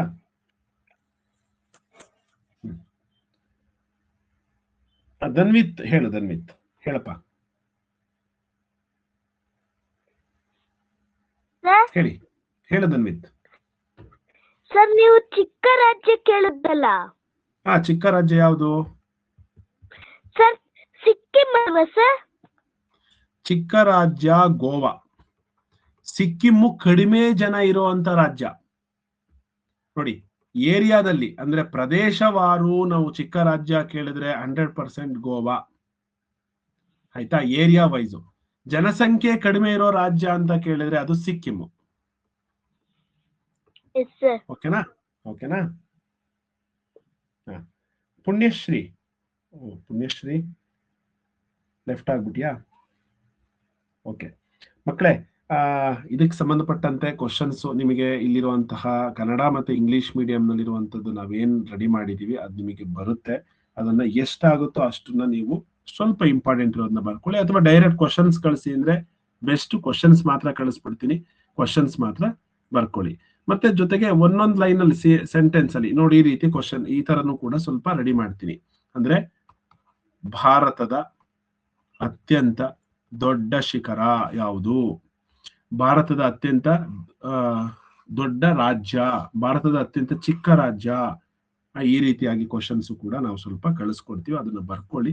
ನಿಮಗೆ ಪ್ರತಿ ವಾರ ಇನ್ನೊಂದು 5 ಕ್ವಶನ್ಸ್ ಗೂಗಲ್ ಟೆಸ್ಟ್ ನಲ್ಲಿ ನಾವು ಕೊಡ್ತಾ ಹೋಗ್ತೀವಿ. ರಿಷಿಕಾ, ರಚುತ್, ವಿಸ್ಮಯ, ಏನು ಕ್ವಶನ್ಸ್ ಇಲ್ವಾ? ಲಕ್ಷ್ಮಿ ಕೇಳಿಸ್ತಿದ್ಯಾ? ಆದ್ಯ, ಮೈಕ್ ಅನ್ನ ಆನ್ ಮಾಡ್ಕೊಳ್ಳೋದು ಹೇಗೆ ಅಂತ ನೀವು ಸ್ವಲ್ಪ ತಿಳ್ಕೋಬೇಕು. ಓಕೆ, ಎಲ್ರಿಗೂ ಬಾಯ್. ಮತ್ತೆ ನಾಳೆ ಭೇಟಿ ಆಗೋಣ. ಒಂದು 10 ಅಥವಾ 20 ಕ್ವಶನ್ಸ್ ನಿಮಗೆ ಬರುತ್ತೆ. ಅದನ್ನ ಒಂದು ನೋಟ್ಬುಕ್ ಅಲ್ಲಿ ಬರ್ಕೊಳ್ಳಿ, ಅದೇ ನೋಟ್ಸ್ ಅನ್ಕೊಳ್ಳಿ. ಇದೆಲ್ಲ ನೀವು ಬರ್ಕೊಳ್ಳೋದು ಬೇಡ, ನನಗನ್ಸುತ್ತೆ ಇವೆಲ್ಲ ಬರ್ಕೊಳ್ಳೋದು ಬೇಡ, ಇಷ್ಟೆಲ್ಲ ಡೀಟೇಲ್ಸ್ ಬರ್ಕೊಳ್ಳೋದು ಬೇಡ. ನಾನು ಡೈರೆಕ್ಟ್ ಕ್ವಶನ್ಸ್ ನ ಕೊಡ್ತೀನಿ, ಡೈರೆಕ್ಟ್ ಆನ್ಸರ್ನ ಅದನ್ನ ಮಾತ್ರ ಬರ್ಕೊಳ್ಳಿ. ಅದಕ್ಕೆ ನೀವು ಕ್ವಶನ್ಸ್ ಬಂದ್ರೆ ಅದನ್ನ ನೀವು ಅಟೆಂಡ್ ಮಾಡ್ಬೋದು. ಓಕೆ, ಎಲ್ರಿಗೂ ಬಾಯ್. ಮತ್ತೆ ನಾಳೆ ಸೇಮ್ ಟೈಮ್ ಜಾಯಿನ್ ಆಗೋಣ. ಬಾಯ್ ಬಾಯ್.